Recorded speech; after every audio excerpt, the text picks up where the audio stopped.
ઇતિહાસની અંદર સદીઓથી અનેક સંતો, મહંતો, યોગીઓ, જ્ઞાની પુરુષો, મુક્ત પુરુષો, પરમહંસો આ ભારત વર્ષની અંદર જન્મ લે છે.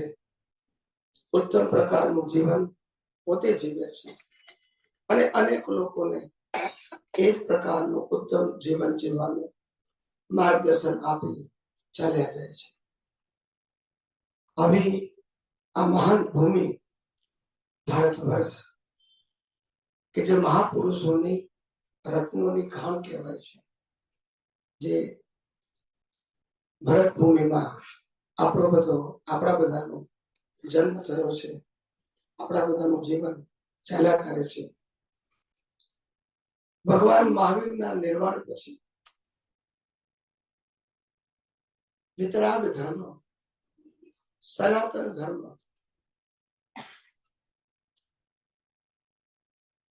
કુદરતના કાનૂનનો માર્ગ, યુનિવર્સલ ટ્રુથનો માર્ગ કળિયુગમાં ધીમે ધીમે મહાવીરના નિર્વાણ પછી આશરે 2600-2600 વર્ષ પહેલા ધીમે ધીમે સમાપ્ત થવા માંડ્યો.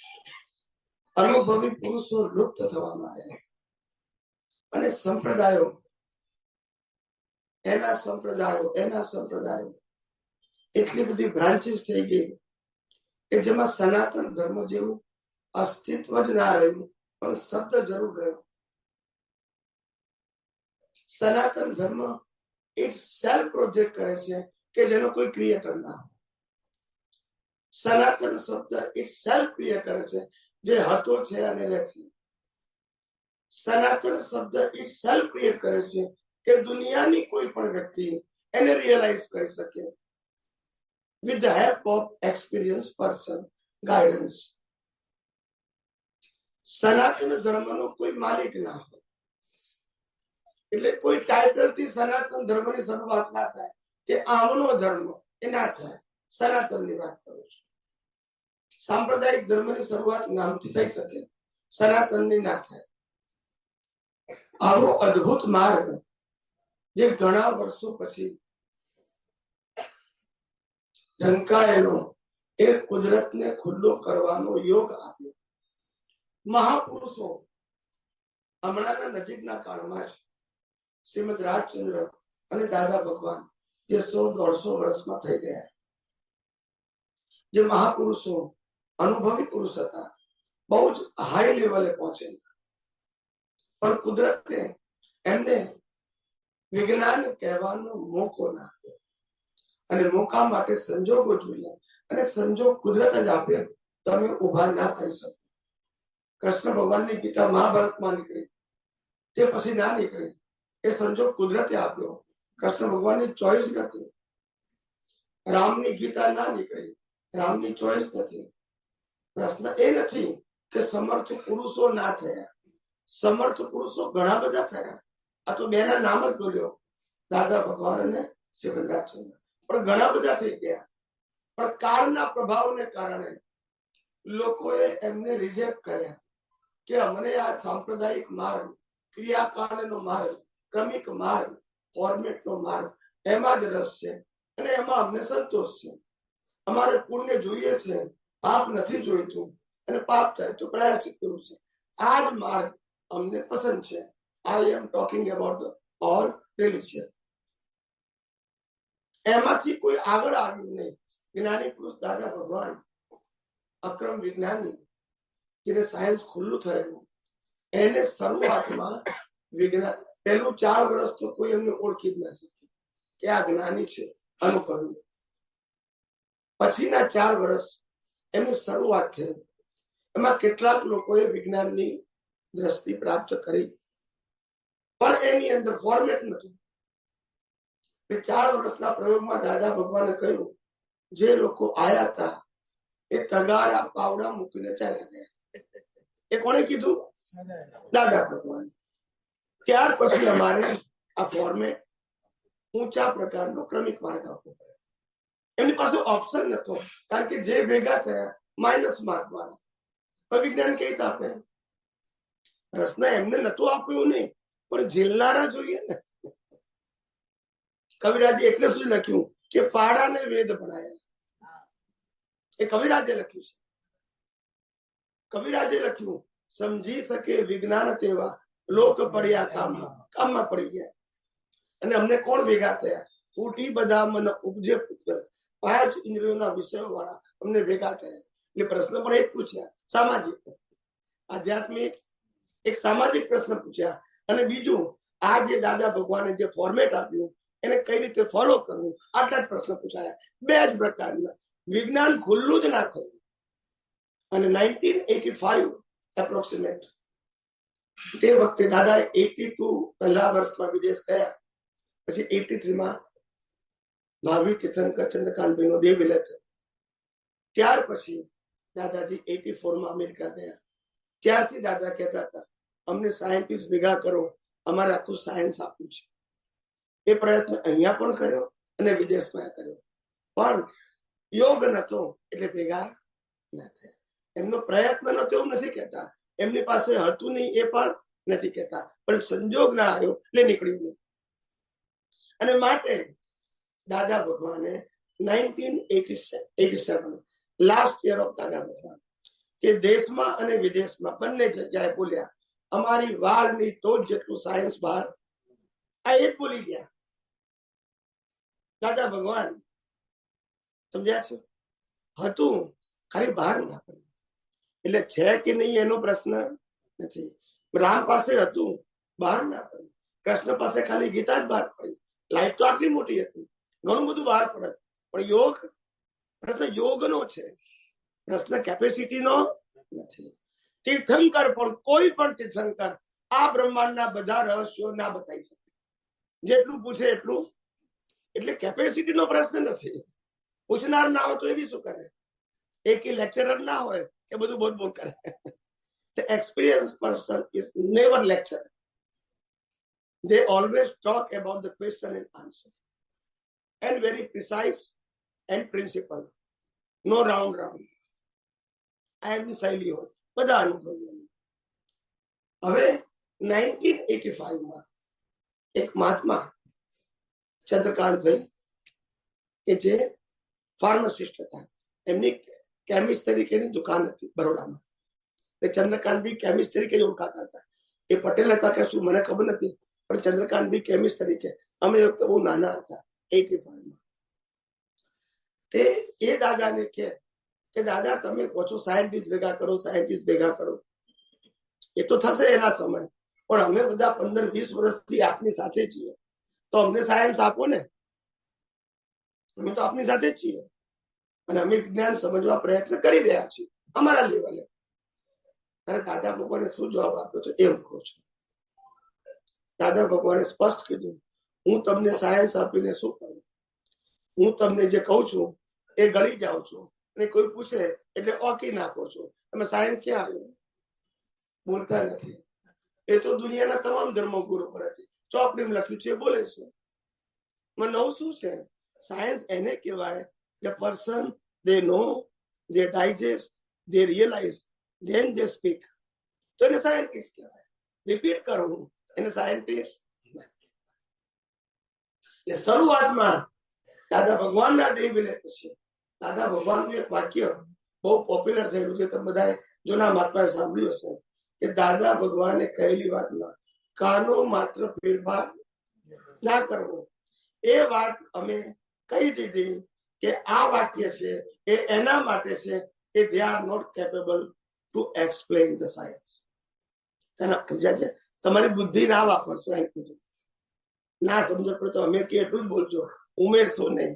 પણ આ કોના માટે હતું કે જે લોકો સમજી શકતા નતા. અનુભવી પુરુષોની પ્રત્યેક વાત મૌલિક હોય, એકી પોપટ ના હોય કે ગોખાયેલો બોલે. 24માંથી એક પણ તીર્થંકર આગલા તીર્થંકર નું ના બોલે, અનુભવ નું બોલે. એટલે એવું નથી પેલા ખોટા હતા. દરેકને જે અનુભવ થયો, શ્રીમદ રાજચંદ્ર અનુભવ નું બોલ્યા, દાદા ભગવાન અનુભવ નું બોલ્યા. ભલે આખી જિંદગી દાદા ભગવાને શ્રીમદ રાજચંદ્ર ફોલો કર્યા હતા બાય હિઝ ઓન વર્ડ્સ. દાદા ભગવાનને જ્ઞાન નતું થયું કે પેલા આખી જિંદગી એમને શ્રીમદ રાજચંદ્ર ફોલો કર્યા. એમના શબ્દો કહું છું. પણ જયારે અનુભવ થયો ત્યારે શું બોલ્યા? અનુભવ બોલ્યા. કોઈ પણ અનુભવી પુરુષ ટ્રેડિશનલ લેંગ્વેજ ના બોલે, એનો મિનિંગ જ નથી. એના કરતા ચોપડી સારી છે. ત્યાર પછી અમે દુનિયાની અંદર જાહેર કર્યું કે કોઈ પણ દિવસ જ્ઞાની પુરુષ અનુભવી કોઈને પપેટ કે પોપટ ના બનાવે. તમને અનુભવ કરવા માટે માર્ગ આપ્યો છે. કોપી કરવા માટે કયો ધર્મ એવો છે કે જે કોપી નથી કરતો? પણ તમારે વિજ્ઞાનને કોપી જ કરવાની, તો પછી એને કોપી કહેવાય? સાયન્સ નો મતલબ જ રિયલાઇઝેશન. અનુભવવા માટે સાયન્સ છે, નોલેજ માટે નથી. તો શાસ્ત્રો શું ખોટા છે? કોકીને બોલી જઈએ, વાંધો શું છે? પણ એટલે ત્યાર પછી આ વિજ્ઞાનની વાતો અમે જેમ કહ્યું, જેમ જેમ અમારા સંજોગો મળ્યા, વિજ્ઞાનની વાતો કરતા ગયા. શરૂઆતમાં તો સંઘમાં હતા અને સંઘર્ષ થાય, બટ નેચરલ થાય. કારણ કે પેલા પાસે ફોર્મેટ અને હું સાયન્સની વાત કરું એટલે સંઘર્ષ તો થાય, બટ નેચરલ. એમ કરતા કરતા કુદરતે સંજોગો આપ્યા, એમાંથી મુક્તિ મળી. અને આજે ભારત વર્ષમાં અને વિદેશોમાં આધ્યાત્મ વિજ્ઞાન જે કુદરતી કાનૂન ઉપર આધારિત છે, જેનો કોઈ માલિક નથી, એ વિજ્ઞાન જગત સમક્ષ પ્રેઝન્ટ થઈ રહ્યું છે. આજે દાદા ભગવાનની સંપ્રદાયમાં જે લોકો સત્સંગ કરે છે અને વિશ્વના પબ્લિક ફિગર ગુરુઓ વિજ્ઞાન શબ્દ બોલવો પડે છે.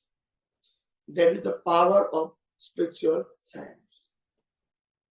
કારણ કે ધર્મગુરુ નહીં બોલે તો નીચે વાળા વેલ્યુ કરશે, કારણ કે એ લોકોને સાંભળવા મળી ગયું છે.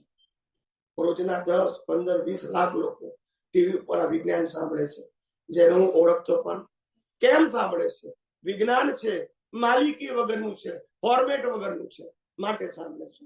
અને એનું હાર્ટ એક્સેપ્ટ કરે છે કે ધીસ ઇઝ ધ અલ્ટિમેટ. અમે જે ખોળી રહ્યા હતા તે આ છે એવું ફીલ થાય છે. ખ્યાલ આવ્યો? ત્યારે સાંભળે છે. કોઈના દબાણથી કોઈ સાંભળતું નથી. અને દેશ વિદેશમાં અનેક જગ્યાએ, આટલી ધાર્મિક સંસ્થાઓમાં અહીંયા પણ કેટલા લોકો આ વિજ્ઞાન ટીવી દ્વારા અને મોબાઈલ દ્વારા સાંભળી રહ્યા છે. કેટલીક મર્યાદાઓ હોય બધાને, I agree, so this is not our concern. પણ એ લોકોને રસ છે, there is a plus point. અહીંયા આવી શકે ના આવી શકે, ડઝન્ટ મેટર. સંખ્યાનો ભેગા થવાનો પ્રશ્ન નથી. વિજ્ઞાન સાંભળે, સમજે, ઉપયોગ કરે, અનુભવ કરે, એ જ વિજ્ઞાન પોતાની ભાષામાં બીજાને કે ધેટ્સ ઇટ. એમાં વ્યક્તિના નામની જરૂર. જયારે સનાતનની વાત છે, કુદરતના કાનૂનની વાત છે, વ્યક્તિ ક્યાં આવી? વ્યક્તિ તો નિમિત્ત માત્ર છે. તીર્થંકર કોઈ દિવસ ના બોલે અમારું જ્ઞાન છે. ખ્યાલ આવ્યો? પહેલી વસ્તુ કે આત્માની અંદર શબ્દ કે ક્રિયાનું જ્ઞાન છે જ નહીં. એટલે આત્માનું જ્ઞાન છે એ પ્રશ્ન આવતો. અને જ્ઞાન જે બ્રહ્માંડમાં ખુલ્લું થયું છે એ હંમેશા કુદરતી કાનૂન અને કુદરતી રચના અને 6 ઇટર્નલ એલિમેન્ટનું ખુલ્લું થાય.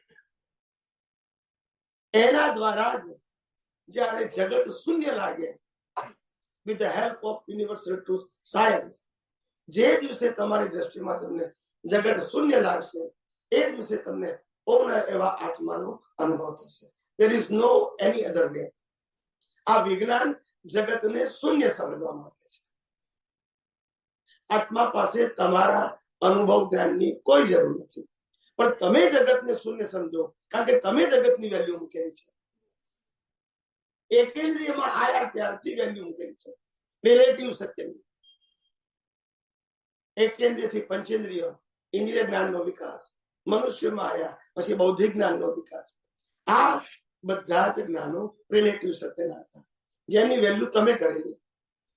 જે જ્ઞાન લૌકિક હતું, પાપ પુણ્ય પર આધારિત હતું, મુક્તિના માર્ગ પર આધારિત હતું. એ 4 ગતિમાં ફરવા માટે હતું, 4 ગતિથી મુક્ત થવા માટે. આ વિજ્ઞાન જ કુદરતનું કેવું છે કે વિજ્ઞાન જેના પછી તમને ખબર પડશે કે આત્મા સિવાય શરીર, શરીરના સંજોગો અને 5 જ્ઞાનેન્દ્રિયોથી અનુભવાતી સમગ્ર સૃષ્ટિ કુદરતની હતી, છે અને રહેશે. આજ નહીં તો કાલે એક્સેપ્ટ કરવું પડશે. અને જયારે શરીર ને સંજોગો કુદરતના છે, તો સત્તા, સંપત્તિ, સંબંધ, સાધન પણ કોના છે? કુદરતના છે. માટે તમારે આ જગતને તમારા માટે શૂન્ય સમજવું પડશે, તમારા માટે. કારણ કે તમારે આત્માનો અનુભવ કરવો છે. જગતનો. એટલે શૂન્ય સમજશું એને જ આધ્યાત્મમાં વૈરાગ્ય કહેવાય. ત્યાગ નહીં, વૈરાગ્ય. એક વખત વેલ્યુ 0 થઈ ગઈ, ત્યાગની ક્યાં જરૂર છે? હોય કે ના હોય, શું ફેર પડે છે? લોકો ચક્રવર્તી હતા, તીર્થંકરો, રાજપાટ, બંગલા, મોટર ગાડી, 6 ખંડ જીત્યા, હજારો રાણી, હજારો બાળકો, દુનિયાની સમગ્ર સંપત્તિનો માલિક, દુનિયાના તમામ વ્યક્તિઓ એના અંડરહેન્ડ.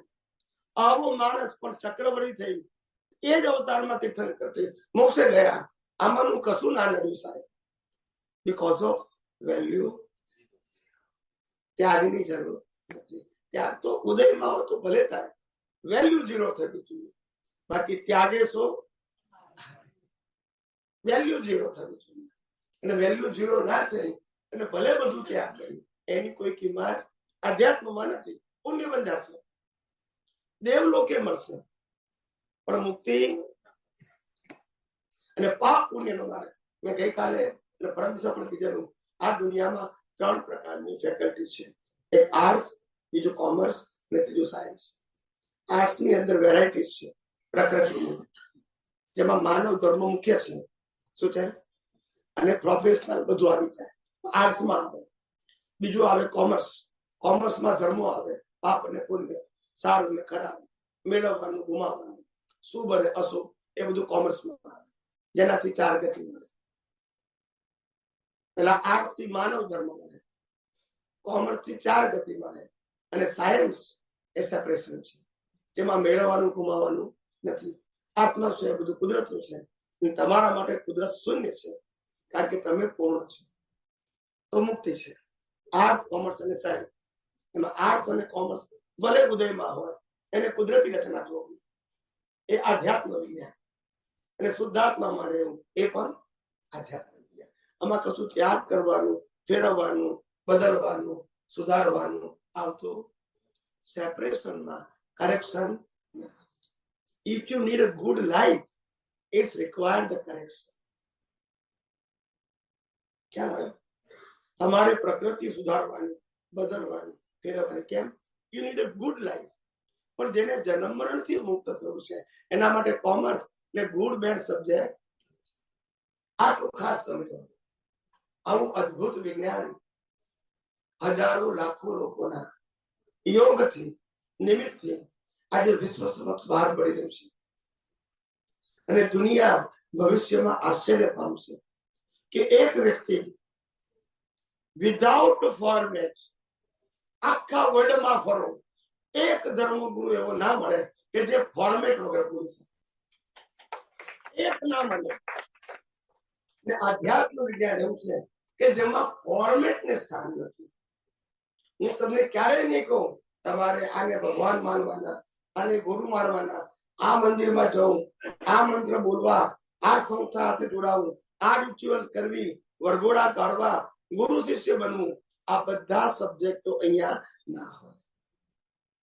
એ ધર્મમાં હોય. શેમાં હોય? સાયન્સમાં ના હોય. અને આવું અદ્ભુત વિજ્ઞાન એ કુદરતની હેલ્પથી જ નીકળ્યું છે. અમારી ક્વોલિફિકેશન જરૂર હશે, પણ હેલ્પ કોની જોઈએ? કુદરત.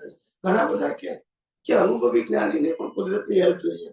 તમને ખબર નથી ભાઈ, કેવળ જ્ઞાન પણ કુદરતની હેલ્પથી મળે છે. બીજ તમારું, પણ સંજોગ કોણ આપશે?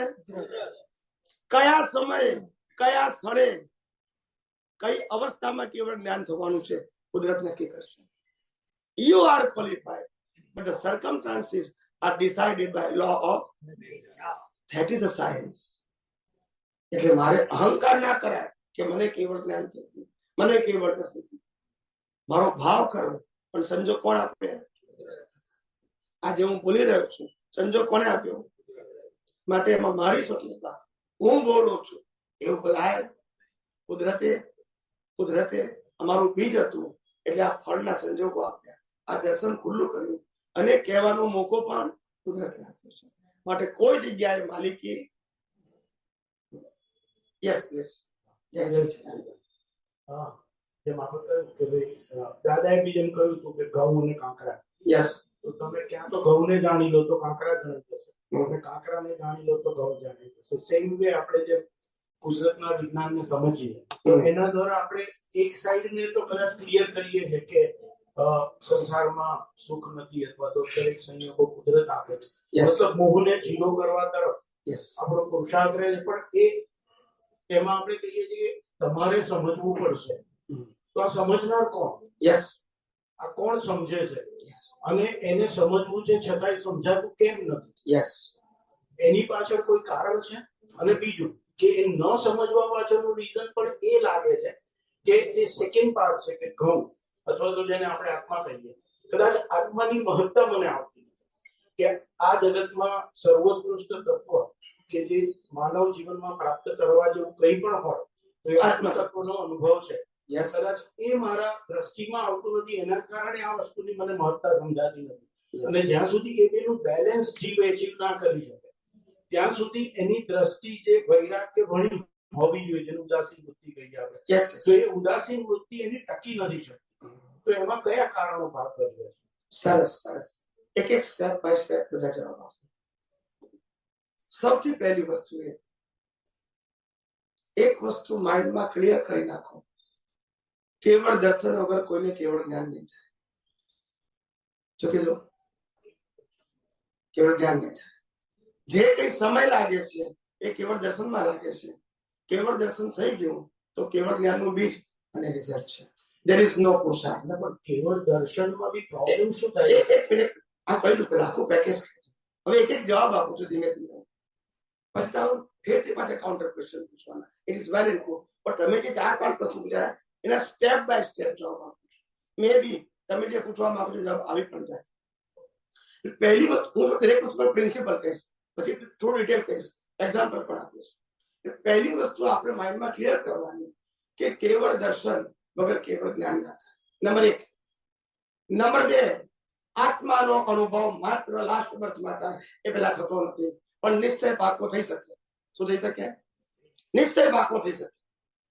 આત્માનો અનુભવ લાસ્ટ બર્થમાં કેવળ દર્શન થયો ત્યારે કેવળ અજ્ઞાન ઝીરો થઈ ગયું. માટે લાઈફ ઈગો રહેતો નથી. માટે લાસ્ટ બર્થમાં માતાના ગર્ભમાંથી સ્પષ્ટ વેદન, ડ્યુ ડેટે કેવળ જ્ઞાન ને ડ્યુ ડેટે નિર્વાણ. એમાં પછી પુરુષાર્થ નથી. એટલે કેવળ જ્ઞાન ને પણ કેવળ દર્શન સુધી પુરુષાર્થ છે. હવે કેવળ દર્શનની સાથે સાથે પેરેલલ હું શુદ્ધાત્મા છું, ચેતન, અવિનાશી, અનંત શક્તિ વાળો. આ સતત લક્ષમાં રહેવું જોઈએ. એમાં ઊંડા ઉતરવાનું નથી, લક્ષ મજબૂત કરવાનું છે. I am. If I am, the circumstance and body is live. હું નથી તો કશું લાઈવ નથી. આગળ વાત કરીએ તો કે છે કે પુરુષાર્થ શું કરવાનો છે? કેવળ જ્ઞાનને પુરુષાર્થ શબ્દ લાગુ પડે? First question. તો કે આત્મા કેવળ જ્ઞાન સ્વરૂપ છે? યસ કે નો? તો કે છે. તો પછી પુરુષાર્થ હોય નહીં. ક્યાંક એક્સેપ્ટ કરો કે આત્મા કેવળ જ્ઞાન સ્વરૂપ નથી, બનાવવાનું છે, તો પછી હું કહીશ પુરુષાર્થ છે. પેલા પ્રિન્સિપલ ને ફોલો કરો, નોટ વ્યૂ પોઈન્ટ. જો આત્મા કેવળ જ્ઞાન સ્વરૂપ છે તો પછી બનાવવાનું હવે છે, એને અનુભવ કરવાનો છે. તો પ્રશ્ન થાય અનુભવ થતો કેમ નથી? તો કે જ્યાં સુધી મિથ્યા જ્ઞાન, મિથ્યા દર્શન, મૌન કર્મ લાઈવ છે એ જ કર્ટેન છે. કારણ કે મિથ્યા જ્ઞાન, મિથ્યા દર્શન, મૌન્ય એ જ વેલ્યુ ઓફ રિલેટિવ ટ્રુથ છે. તો રિલેટિવ ટ્રુથ સાથે યુનિવર્સલ ટ્રુથ નો અનુભવ નહીં થાય, ક્યારેય નહીં થાય. એટલે લોકો જે કહે છે કે અમને 5%, 10% આત્માનો અનુભવ થઈ ગયો, એ ભ્રાંતિ છે. કોઈને અમે ખુલ્લે આમ કીધું કે દાદા ભગવાન અને શ્રીમદ રાજચંદ્રને પણ આત્માનો અનુભવ નતો. એક જ પ્રિન્સિપલ, લાસ્ટ બર્થમાં માતાના ગર્ભમાંથી થાય. અને જો લાસ્ટ બર્થ હોય તો એક્સેપ્ટ છે, બાકી accept. It's a matter of principle, not individual person કે આમના માટે નહીં, બધા માટે. ત્યાં લો ઓફ નેચર કહું બધાને લાગુ પડે. હવે આવું કેમ? શ્રીમદ રાજચંદ્ર પોતે બોલ્યા કે અમે ભવિષ્યમાં 100 વ્યક્તિઓને તૈયાર કરીશું. It's a future, it is not last birth. દાદા ભગવાને કીધું હજુ અમારા ઘણા અવતારો બાકી છે, તમને બધા લઈ જવાના છે. It is not last birth. It is prove that they have no experience of the soul, but they are very strong નિશ્ચય as a pure. There is no doubt. નિશ્ચય સ્ટ્રોંગ હતો, એમાં કોઈ ક્વેશ્ચન બંનેનો, એમાં કોઈ ક્વેશ્ચન નથી. સંસારમાં વૈરાગ્ય ભાવ ઉત્કૃષ્ટ હતો, એમાં પણ ક્વેશ્ચન, પણ કેવળ દર્શન નથી થતું. અને દાદા ભગવાન કેવળ દર્શનમાં ફેલ થયા, કેવળ જ્ઞાનમાં કોઈ ફેલ નથી. ભલે લાખ વખત બોલ્યા કે અમે કેવળ જ્ઞાનમાં ફેલ થયા, કેવળ જ્ઞાનમાં કોઈ ફેલ ન થાય. દર્શનમાં જ ફેલ થાય. કેવળ જ્ઞાન જેને થાય એને 100% થાય, 99% પણ આગલા અવતારમાં. It's a matter of principle. Anyway હવે આગળ વાત કરીએ તો પછી આપણને આ દર્શનના પુરુષાર્થથી આત્માના અનુભવ તરફ આગળ કઈ રીતે વધારશે?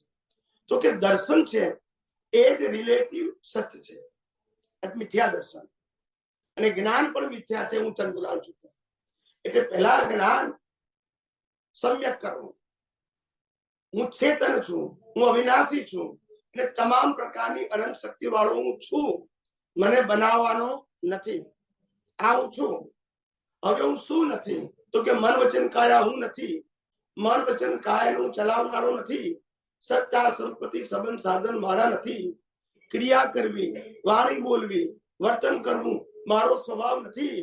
જન્મ જીવન મૃત્યુ મને થતા નથી. પુનર્જન્મ મારો નથી. ખ્યાલ આવ્યો? આ દુનિયામાં કશું જ મારું નથી. અસ્તિત્વ રૂપે અને અવસ્થા રૂપે કશું જ મારું નથી. એ જો 100% સમજાય, પણ મારું નથી એ બોલવું એ અડધો આન્સર છે. તો પછી કોનું છે? ત્યાં કુદરતી રચના આવશે. કુદરત એટલે છે તત્વ, કુદરતી કાનૂન એટલે તત્વ કાનૂનથી કામ કરે, એની મરજીથી ના કરે. એ કુદરત અને કુદરતી કાનૂનથી બનેલી અવસ્થા એને કુદરતી રચના કહેવાય. મન વચન કાયા અને તેની અવસ્થા પણ કુદરતી રચના. આ બહારની દેખાતી દુનિયાની અવસ્થા પણ એ 100% દેખાશે કુદરતી રચના. Nature will not punish you. કુદરત કે છે મારું છે, શરીર પણ મારું, સંજોગો મારા, ક્રિયા પણ મારી. હવા પાણી ખોરાક વગર તમે ક્રિયા કરી શકો ના કરી શકો? બધું જ મારું. પંચમાં બધું શરીર મારું છે. ડિઝાઇન શરીરની મારી છે. હવા પાણી ખોરાક હું આપું છું, પચાવું છું હું, લોહી પણ હું બનાવું છું, 24 કલાક પહોંચાડું છું, જન્મ જીવન મૃત્યુ પણ હું નક્કી કરું છું, સંજોગ હું આપું છું. તું શું કરે છે ને તારું શું છે? તો કે કશું. તો પછી કુદરતનું છે સ્વીકારવામાં વાંધો શું છે? કુદરત ક્યાં કહે છે કે મને આપી દે? Change your belief. પ્રશ્ન એ છે કે હવે તમારો છેલ્લો જવાબ બાકી નથી કે આ કોને થાય છે. એ હવે કહું છું. પહેલા મેં ડિસ્ક્રાઇબ કરી નાખ્યું. હવે આ કોને થાય છે? That is a fundamental question. આ ક્વેશ્ચન ધર્મોમાં મિસિંગ છે. ધર્મમાં બે જ વસ્તુ છે, આત્મા અને પ્રકૃતિ. જ્ઞાની પુરુષ દાદા ભગવાને આત્મા અને પ્રકૃતિની વચ્ચે પ્રતિષ્ઠિત આત્મા મૂક્યું. જે પુરુષાર્થ કરનાર, જે શરીર પણ નથી અને આત્મા. એ દાદા ભગવાને કીધું કે અનાદિકાળથી અજ્ઞાનની બિલીફ કોની પાસે છે? એની પાસે છે. મિથ્યા જ્ઞાન, મિથ્યા દર્શન, મોહની કર્મ એની પાસે છે. સત્તા જે પ્રત્યેક અવતારે કેરી ઓન થાય છે, જેને ઘાતી કર્મ કહેવાય. ઘાતી કર્મ નાશ ના થાય. ઘાતી કર્મ વિજ્ઞાનથી નાશ થાય. અઘાતી કર્મ નામ ગોત્ર વેદની આયુષ્ય કર્મ એ કુદરત નાશ કરે. કારણ કે સંજોગ કોણ આપે છે? કુદરત. અઘાતી કર્મ કુદરત નાશ કરે. ઘાતી કર્મો તમારે નાશ કરવા પડે with the help of universal truth. એ નહીં મળે ત્યાં સુધી ઘાતી કર્મો મજબૂત જ થવાના. મિથ્યા જ્ઞાન, મિથ્યા દર્શન, મોહની કર્મ મજબૂત થવાનું. નો ઓપ્શન. તમે કયો ધર્મ પાડો છો, કોને ભગવાન માનો છો, કોઈ વેલ્યુ નથી. વિજ્ઞાન સમજ્યા, યુનિવર્સલ ટ્રુથ. કારણ કે આ જગત કુદરતનું હતું, કુદરતનું છે અને કુદરતનું કાનૂનથી ચાલે છે. કોઈની મરજીથી, રામકૃષ્ણ મહાવીરની મરજીથી ન ચાલતું. હવે આ વિજ્ઞાન જેની પાસે રિલેટિવ સત્યનું જ્ઞાન છે, મિથ્યા જ્ઞાન, મિથ્યા મોહની કર્મ, એની દ્રષ્ટિ બદલાય. એ દ્રષ્ટિથી એની અંદર રહેલું મિથ્યા જ્ઞાન, મિથ્યા દર્શન, મોહની કર્મ ખલાસ કરે. That is the only option. બાકી મન વચન કાયના કર્મ તો કુદરત કરવાની છે, એમાં તો કોઈ સવાલ જ નથી. અજ્ઞાની ના ખલાસ કરશે, જ્ઞાની વિજ્ઞાની તીર્થંકર બધાના ખલાસ કરશે. એમાં ઓપ્શન નથી. પણ ઓપ્શન અહીંયા છે. જે અજ્ઞાન મજબૂત કરવાથી આટલા અવતારો ભટક્યા છો, એ જ અજ્ઞાનનો પાયો ખલાસ કરો. પહેલું, પ્રતિષ્ઠિત આત્મા જે છે એ અજ્ઞાન વધારી શકે, અજ્ઞાન ઘટાડી શકે અને અજ્ઞાન ખલાસ કરી શકે. આ 3 રોડ છે. વધારી શકે, ઘટાડી શકે અને ખલાસ કરી શકે. વધારવું ઘટાડવું એ રિલેટિવ સિસ્ટમમાં આવે અને ખલાસ કરવું એ સાયન્સમાં. આ રીતે લાઈવ ઈગો, જેના लाइव ईगो को, प्रतिष्ठित आत्मा को, भावों को, मिश्र चेतन को, चार नो एक मीनिंग છે.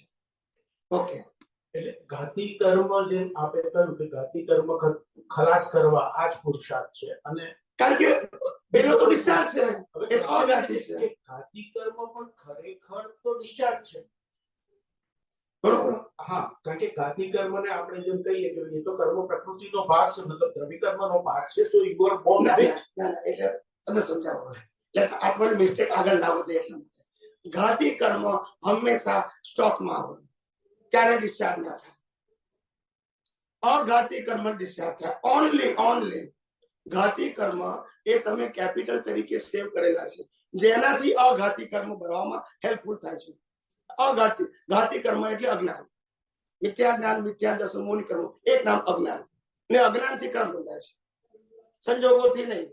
એ અજ્ઞાન તમારા સ્ટોકમાં એકેન્દ્રીમાં આવ્યા ને ત્યારથી ઇન્દ્રિય જ્ઞાન ગાઢ કર્યું, મનુષ્યમાં પછી બૌદ્ધિક જ્ઞાન ગાઢ કર્યું. એ બધું અજ્ઞાન. દ્રવ્ય કર્મ કેમ કહેવામાં આવે? કહું દ્રવ્ય કર્મ જે કહેવામાં આવે છે અને ભાવ કર્મ, બે પ્રકારના કર્મ. દ્રવ્ય કર્મ એટલા માટે કહેવામાં આવે છે કેમ કે તમે જે એક્સેપ્ટ કરેલું છે બિલીફ રૂપે, એ બિલીફ તમને કર્મ બાંધવામાં સહાયક થાય છે. આ ઘાતી કર્મ શાસ્ત્રમાં પણ વાંચજો, ઘાતી કર્મ એક અવતારનું નથી, અનંત અવતારનું છે. અઘાતી કર્મ એક જ અવતારના જે કુદરત ડિસ્ચાર્જ કરે છે. અને ઘાતી કર્મ બનાવવામાં સહાયક છે. એ નાશ ના થાય જ્યાર સુધી તમે સપોર્ટ ના છોડો નહીં, કઈ રીતે નાશ થાય? ઘાતી કર્મમાં જેમ કે છે કે ઘાતી કર્મમાં કર્મનો રાજા એ મોહનીય કર્મ છે, અને મોહનીય કર્મના બે ભાગ પાડ્યા કે એક દર્શન મોહની અને બીજું ચારિત્ર મોહની. તો એમાં દર્શન મોહનીય જ એવું લાગે છે કે અનાદિ અનંત કાળનું છે, બાકી ચારિત્ર મોહનીય સાથે જે જ્ઞાનાવરણ, કૃષ્ણાવરણ, અંતરાયની જે પ્રકૃતિઓ બંધાયેલી છે એ તો ડિસ્ચાર્જ જ હશે ને. કે કોઝ ઇફેક્ટ છે, કોઝ થાય ઇફેક્ટ થાય, એક જ અવતાર પૂરતી હોય. અનંત અવતાર ના એનો જે બેઝ છે ને, રો મટીરિયલ છે, અજ્ઞાન મિથ્યા કહેવાય. પણ જે આપણે ઘાતી કર્મ છે એ અનંત અવતારથી ક્યુમ્યુલેટ થાય છે. ગાઢ અવગાઢ, સુપર અવગાઢ છે. એ નાશ ના કરી શકે કુદરત. સાંભળો, તમે એને જ્ઞાન તરીકે એક્સેપ્ટ કર્યું છે, કુદરત કઈ ના કરી શકે. એની હાજરીથી બાંધેલા કર્મનું જ કુદરત ફળ આપી શકે. ઘાતી કર્મનો ક્ષય કુદરત ના કરી શકે. આ પ્રિન્સિપલ સમજો. ઘાતી કર્મ તમે જ્ઞાન તરીકે એક્સેપ્ટ કર્યું છે, અજ્ઞાન તરીકે તમારે એક્સેપ્ટ કરવાનું છે with the help of universal truth. તમારે એટલે કોણ? લાવી ગો એને તો એક્સેપ્ટ કર્યું. જો પહેલી વસ્તુ છે, આત્માની અંદર જ્ઞાન અજ્ઞાનનો પુરુષાર્થ નથી, સ્વભાવમાં છે. પ્રકૃતિમાં જ્ઞાનનો અંશ નથી, બરાબર છે, માટે બાળીએ છે. ત્યાં પણ એક ક્વેશ્ચન ઉત્પન્ન થાય છે. તમે જેમ કહ્યું કે ભાઈ આત્માનો અનુભવ કોઈને ના થાય, માનું છું દ્રવ્યનો અનુભવ ના થાય, ચોક્કસ. પણ દ્રવ્ય ગુણ પર્યાયની અપેક્ષાએ જોઈએ તો ગુણ અને પર્યાયનો અનુભવ થઈ શકે. થાય ને, એને જ આપણે આત્માનો અનુભવ નથી. એ આત્માનો અનુભવ ના કહેવાય. એ આત્માના ગુણોનો અનુભવ સેપરેશન માટે કામ લાગે છે. તમને કહી દઉં, આપણે સત્સંગમાં વાત કરી છે પહેલા પણ કે અનંત જ્ઞાન, અનંત દર્શન, અનંત સુખ, અનંત શક્તિ, અવિનાશીપણું, આ જ્યાં સુધી બોડી છે ત્યાં સુધી જ છે. શીતળ ક્ષેત્રમાં આ ગુણની કોઈ આવશ્યકતા ટુ એપ્લાય, કારણ કે સ્વભાવ થઈ ગયો. અહીંયા એપ્લિકેશન છે. અહીંયા અનંત જ્ઞાન સામે મિથ્યા જ્ઞાન છે, અનંત દર્શન સામે મિથ્યા દર્શન છે, અનંત સુખ સામે લિમિટેડ સુખ છે, અનંત શક્તિ સામે લિમિટેડ શક્તિ છે. એને ડિવાઈડ કરવા માટે અનંતને રિમૂવ કરી દઈએ તો જ્ઞાન, દર્શન, સુખ, વીર્ય, ચારિત્ર તો બધું છે જ. કારણ કે અનંત એ આપણે પ્રકૃતિની અપેક્ષાએ મૂકેલો શબ્દ છે, એટલે રિલેટિવમાં છે. પણ અનંતને જ્યારે પહેલી વસ્તુ એક વસ્તુ ક્લિયર ના કરું છું કે રોંગ રેકોર્ડિંગ ના થાય.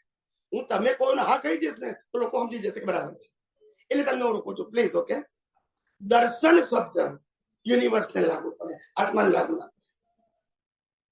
જ્ઞાન શબ્દ આત્માને લાગુ પડે, અને જ્ઞાન એટલે સ્વભાવ, શબ્દ અને ક્રિયા નહીં. દર્શન શબ્દ કુદરત માટે છે, એ નહીં સમજો ત્યાં સુધી જ્ઞાનનો અનુભવ થાય. એટલે પહેલું દર્શન છે એ અજ્ઞાનનો નાશ છે with the help of universal to science. એટલે દર્શન શબ્દ સાયન્સને લાગુ પડે. હવે એક માટે કીધું કે દર્શન વગર જ્ઞાન નથી, અને એ દર્શનથી વર્લ્ડની વેલ્યુ તમારી દ્રષ્ટિમાં ઝીરો થશે. વર્લ્ડની વેલ્યુ તમારે ઝીરો કરવાની નથી, તમારી દ્રષ્ટિમાં 0 કરવાની, કારણ કે તમારા અનુભવ અનંત શક્તિ વાળા અવિનાશી આત્માનો કરે છે. પણ સમ્યક દર્શન થવાનો આધાર પણ એવું કહ્યું છે કે જગતને સમજવાનું નથી, આત્મા તરફ દ્રષ્ટિ થઈ તો સમ્યક દર્શન કહું. હા બોલો. પછી સમ્યક જ્ઞાન બોલી દો. બેની વ્યાખ્યા એક લીટી મળી જાવ કે સમ્યક જ્ઞાન ને સમ્યક દર્શન એક લીટીમાં કે 2 લીટીમાં કઈ વાંધો નહીં. જે જ્ઞાન સમ્યક દર્શન માંથી પસાર થઈને આવે એ જ્ઞાનને સમ્યક જ્ઞાન કહેવાય. અને દર્શન એટલે જે આત્મા તરફી જેની દ્રષ્ટિ થઈ છે એ જીવને સમ્યક દ્રષ્ટિ કહેવાય. બંનેમાં એક જ થયું ને? ના, પેલું પર દ્રષ્ટિ છે અને પરને હું સમજવાની મહેનત કરું છું, અને એક હું પરને સમજવાની મહેનત જ નથી કરતો. પરને જેમ આપણે કહ્યું કે કુદરતી કાનૂન હું છોડી દઉં છું અને મારે ત્યાં લક્ષ્ય જ નથી આપવાનું, પણ મારી દ્રષ્ટિ સ્વરૂપમાં છે. એ તો હોય એટલે હા, એટલે સ્વરૂપમાં દ્રષ્ટિનું હોવું ને સમ્યક દર્શન કહેવાય છે, રાધર દેન પરના જ્ઞાનને. કારણ કે પરનું જ્ઞાન ઇન્ફાઇનાઇટ છે. યસ. હવે ઇતિહાસકારો વોટેવર જે હોય અથવા શાસ્ત્રકારો ને અહીંયા મિસ્ટેક થઈ ગઈ. દર્શન શબ્દ આત્મા માટે ના વપરાય. દર્શન શબ્દ આત્માની હાજરીમાં પ્રકાશમાં ઝળકેલું બ્રહ્માંડ છે એને સનાતન જોવું એનું નામ કેવળ દર્શન, અને મિથ્યા જોવું એનું નામ મિથ્યા દર્શન, રિલેટિવ જોવું એનું નામ મિથ્યા દર્શન. પણ દર્શન જગત માટે વપરાય, આત્માને દર્શનની કોઈ જરૂરત નથી. માટે સિદ્ધ છે, માટે પ્રિન્સિપલ આત્મામાં વિનાશી અવસ્થા જોવા જાણવાનો ગુણ કે સ્વભાવ નથી, પ્રકાશવાનો છે. અને એ પ્રકાશમાં પ્રતિષ્ઠિત આત્મા બ્રહ્માંડના રહસ્યો જો જાણે છે તો જ અજ્ઞાન નાશ કરે, નહીં જાણે તો રિલેટિવ સત્ય મજબૂત કરશે. પણ એ કેવળ દર્શનની વ્યાખ્યા છે. બિગિનિંગ તો સમ્યક થી થવાનું છે. હા, પણ એ કારણ કે સમ્યક વખતે નહીં, કેવળ દર્શન નહીં. કેવળ દર્શનની શરૂઆત કુદરતી કાનૂન અને કુદરતી રચના સમજવું પડશે, તો જ એનો અંત આવશે. કેવળ દર્શન એટલે શું? તમારી અંદર અજ્ઞાન 0 થઈ ગયું એટલે કેવળ દર્શન. પણ સ્ટાર્ટિંગ તો 0 થી થશે ને. અજ્ઞાન 0 કેવી રીતે થાય? અજ્ઞાન 0 થયું તો આપણે એને 0 કરવાની પ્રક્રિયા, એને સમ્યક દર્શન કહેવાય. અને કેવળ દર્શન એટલે 0 થઈ ગયું. 0 થી 0 કરવાની પ્રક્રિયા, 0 કરવાની સ્ટાર્ટિંગ થી એકચ્યુઅલી 0 તમારામાં કરવું એની પ્રક્રિયા. પહેલા તમારે લો ઓફ નેચર સમજીને, કુદરતી કાનૂન અને કુદરત સમજીને ધીરે ધીરે તમારા અજ્ઞાનને 0 કરવાનું છે. 0 થઈ ગયું નથી. જે ઉદયમાં આવે રિલેટિવ સત્ય એને 0 કરવાનું. 0 means with the help of universal truth. કે આ મારા ફાધર, આ બિલીફ કુદરતી રચના, મારી વાઈફ બિલીફ કુદરતી રચના. બહાર કોઈ ચેન્જ કરવાનું, બિલીફ રિલેટિવ સત્ય છે. એ બિલીફને મારો સપોર્ટ છે એ મિથ્યા છે. બિલીફ મિથ્યા નથી પણ મારો સપોર્ટ છે ને, આ બિલીફ સાચી છે, બસ એ મિથ્યા જ્ઞાન છે, એ મિથ્યા દર્શન છે, એ બંધન કરતા છે. હવે હું કુદરતી રચના જોઉં તો વાત પતી ગઈ. હવે આપણે સમ્યક દર્શનની કેવળ દર્શનની પ્રોસેસને સમજીએ તો સમ્યક દર્શન જેમ 48-47 કર્મ પ્રકૃતિ છે, જે આવરણીય કર્મો, બીજી બધી પાપ પ્રકૃતિઓ છે, એમાંથી જયારે 7 કર્મ પ્રકૃતિનો ક્ષય થાય, મતલબ કે 3 પ્રકારની મોહની અને 4 અનંતાનુબંધી કસાય, ત્યારે આપણે જીવને સમ્યક દર્શન થયું એમ કહીએ. યસ. અને બીજા જે 27 પ્રકારમાંથી જે 7 પ્રકાર બાદ થઈને 20 પ્રકારની કર્મ પ્રકૃતિ ખતમ થાય ત્યારે આપણે એને કેવળ દર્શન. યસ, કરેક્ટ, એ કરેક્ટ. હવે જે પહેલી જે 4 પ્રકારની કર્મ પ્રકૃતિ જે કષાયોની છે અને 3 પ્રકારની જે કર્મ પ્રકૃતિ મોહની છે, તો કે 3 મોહનીય સમજનો પાઠ છે. કારણ કે મોહ જેમ આપણે બીજા બધો જે સત્સંગ કરીએ છીએ એ મોહને ક્ષય કરવા માટે જ કરીએ કે કોઈક રીતે એવું સમજો કે જગતની વેલ્યુ નથી. એક ક્ષય કરી શક્યા તો મિત્રો આ મોહ છે. સમજવા માટે કે આ સમીકરણનો મોહ હકીકત છે, કહું છું જેમ છે તેમ કહીશું. જો તમે આનો બેનિફિટ ના લઈ શક્યા તો આ મોહ છે. જેમ અત્યારે બી તમારી ને મારી વચ્ચે જે વાર્તાલાપ થઈ રહ્યો છે રાગ જ છે, માટે કશાય જ છે. કારણ કે એ વિના તો ક્રિયા હોઈ ન શકે આશ્રય વગર. માટે એમાં પણ એનો જે ભાવ ગ્રહણ કરી શકે, કારણ કે શબ્દ તો જડ જ છે, તો શબ્દના માધ્યમથી આપણે કોઈ દિવસ આત્માને પામી શકવાના. મેં પહેલા કીધું કે શબ્દ ને ક્રિયાથી આત્માની અનુભૂતિ ના થાય. શબ્દ ને ક્રિયા દ્વારા મર્મ સમજો, એ મર્મનો દ્રષ્ટિથી ઉપયોગ કરશો તો જ નિવેડો આવશે. કારણ કે મિથ્યા જ્ઞાન, મિથ્યા દર્શન પણ દ્રષ્ટિથી પ્રાપ્ત થયું છે. સમ્યક જ્ઞાન, સમ્યક દર્શન પણ દ્રષ્ટિથી જ પ્રાપ્ત થશે.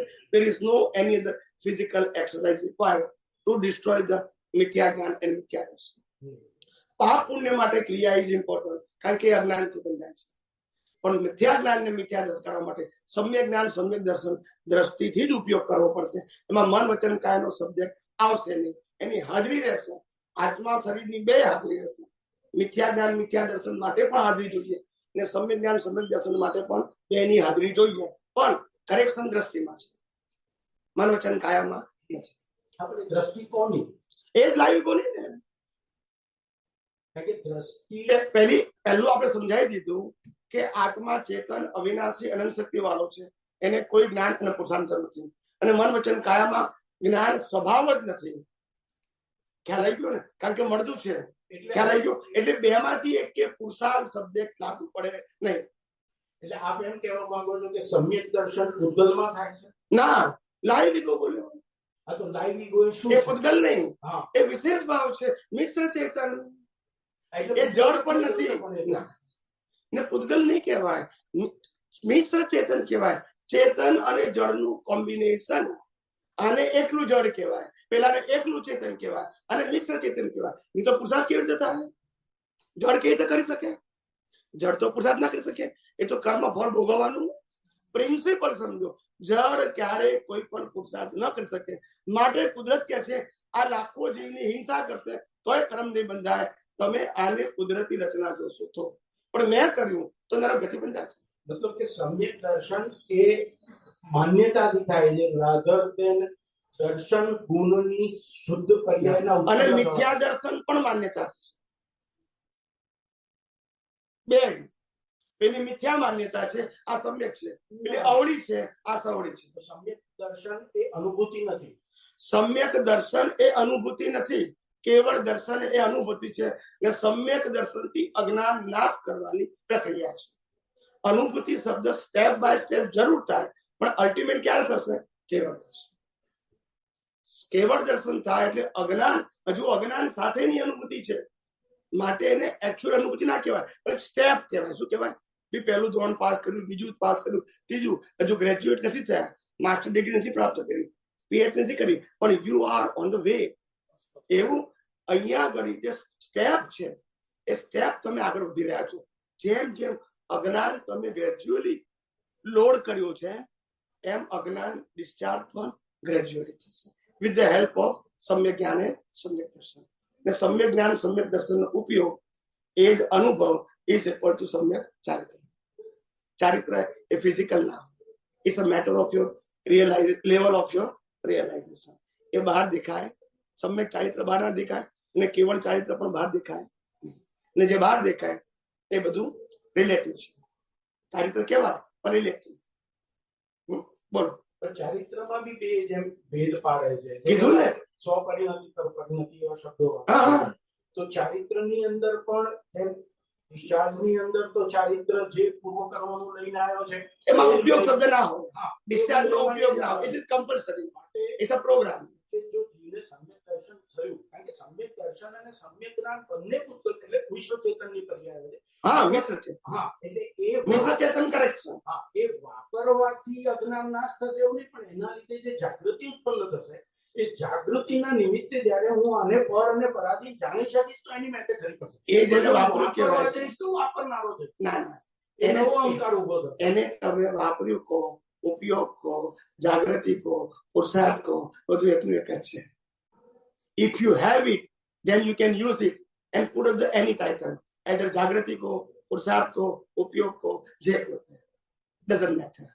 અને જે લેવલ તમને પ્રાપ્ત થશે જાગૃતિ પછી એને અનુભવ કહેવાય. એ અનુભવ હંમેશા ગ્રેજ્યુઅલી થાય. કેવળ દર્શન ગ્રેજ્યુઅલી થાય. 1, 2, 5 પછી 50 અવતારે પણ થાય. સમ્યક દર્શન પછી કેવળ દર્શન, અને કેવળ જ્ઞાન કેવળ દર્શન પછી એક જ અવતારમાં થાય. જાગૃતિ ઉપયોગ એ બધાને આત્માની શુદ્ધ પર્યાય જે દાદાજી કહ્યું કે પ્રજ્ઞા પ્રકાશ તરીકે આપણે એને વર્ણવીએ છીએ કે ભાઈ પ્રજ્ઞા પ્રકાશ છે. તો પ્રજ્ઞા પ્રકાશની અંદર કશાયો છે નહીં, એ તો ખાલી જોનાર જાણનાર છે. તો જોનાર એમાં ભૂલ થઈ ગઈ. ઓકે, આ બધા શબ્દોમાં ભૂલ થઈ છે. તમે આગળ બોલો એટલા માટે, ના બોલો એટલા માટે. પહેલી વસ્તુ એ કે આત્મામાં જોવા જાણવાનો સ્વભાવ નથી. જોવા જાણવાનો સ્વભાવ એ લાઈવ ઈગો એટલે પ્રતિષ્ઠાત્માનો છે. એ પુરુષાર્થ કરે. આત્મા જોવે જાય નહીં. આત્મા સ્વ પર પ્રકાશિત છે. પ્રકાશિત છે કરું એ પ્રકાશમાં છે. એને તમે સમજ્યા નહીં. સ્વ પર પ્રકાશક એવું આપણે બોલીએ ને, પણ પર પ્રકાશક એ રિલેટિવ નહીં, એનો સ્વભાવ છે. આ બલ્બ પોતાને પ્રકાશે છે, અવસ્થાને પ્રકાશે છે, એટલે એની બે ક્રિયા નથી, એક જ ક્રિયાના બે સ્વભાવ. સ્વ પર પ્રકાશક એનો સ્વભાવ છે, પુરુષાર્થ નથી, સ્વભાવ. ત્યાં સિદ્ધ ક્ષેત્રમાં આ સ્વભાવ, પણ સિદ્ધ ક્ષેત્રમાં શરીર ના હોવાથી જોનાર જાણનાર નથી. હવે સ્વ પર પ્રકાશ એટલે ખાસ ધ્યાન રાખજો, એક મિનિટ, ખાસ ધ્યાન રાખજો, જોવું જાણવું એ પુરુષાર્થમાં જાય, એ પ્રતિષ્ઠાત્માનું કામ છે, ને જ્ઞાતા દ્રષ્ટા સ્વભાવમાં જાય એ આત્માનો પરમેનન્ટ સ્વભાવ છે. ખ્યાલ આવી ગયો? આ બે વસ્તુ. પરંતુ મિશ્ર ચેતન જ પુરુષાર્થ કરતું હોય તો કર્મ બંધાય જ જીવ.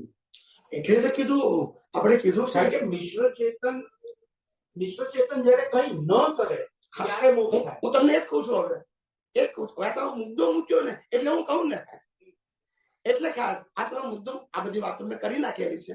મેં કીધું કે તમે અત્યારે વિજ્ઞાનનો ઉપયોગ કરશો, સમ્યક જ્ઞાન ને સમ્યક દર્શનનો ઉપયોગ કરશો, કુદરતી રચના જોશો, શુદ્ધાત્મામાં રહેશો, આને પુરુષાર્થ કહેવાય. અને પુરુષાર્થનું ફળ ના આવે એવું બને નહીં.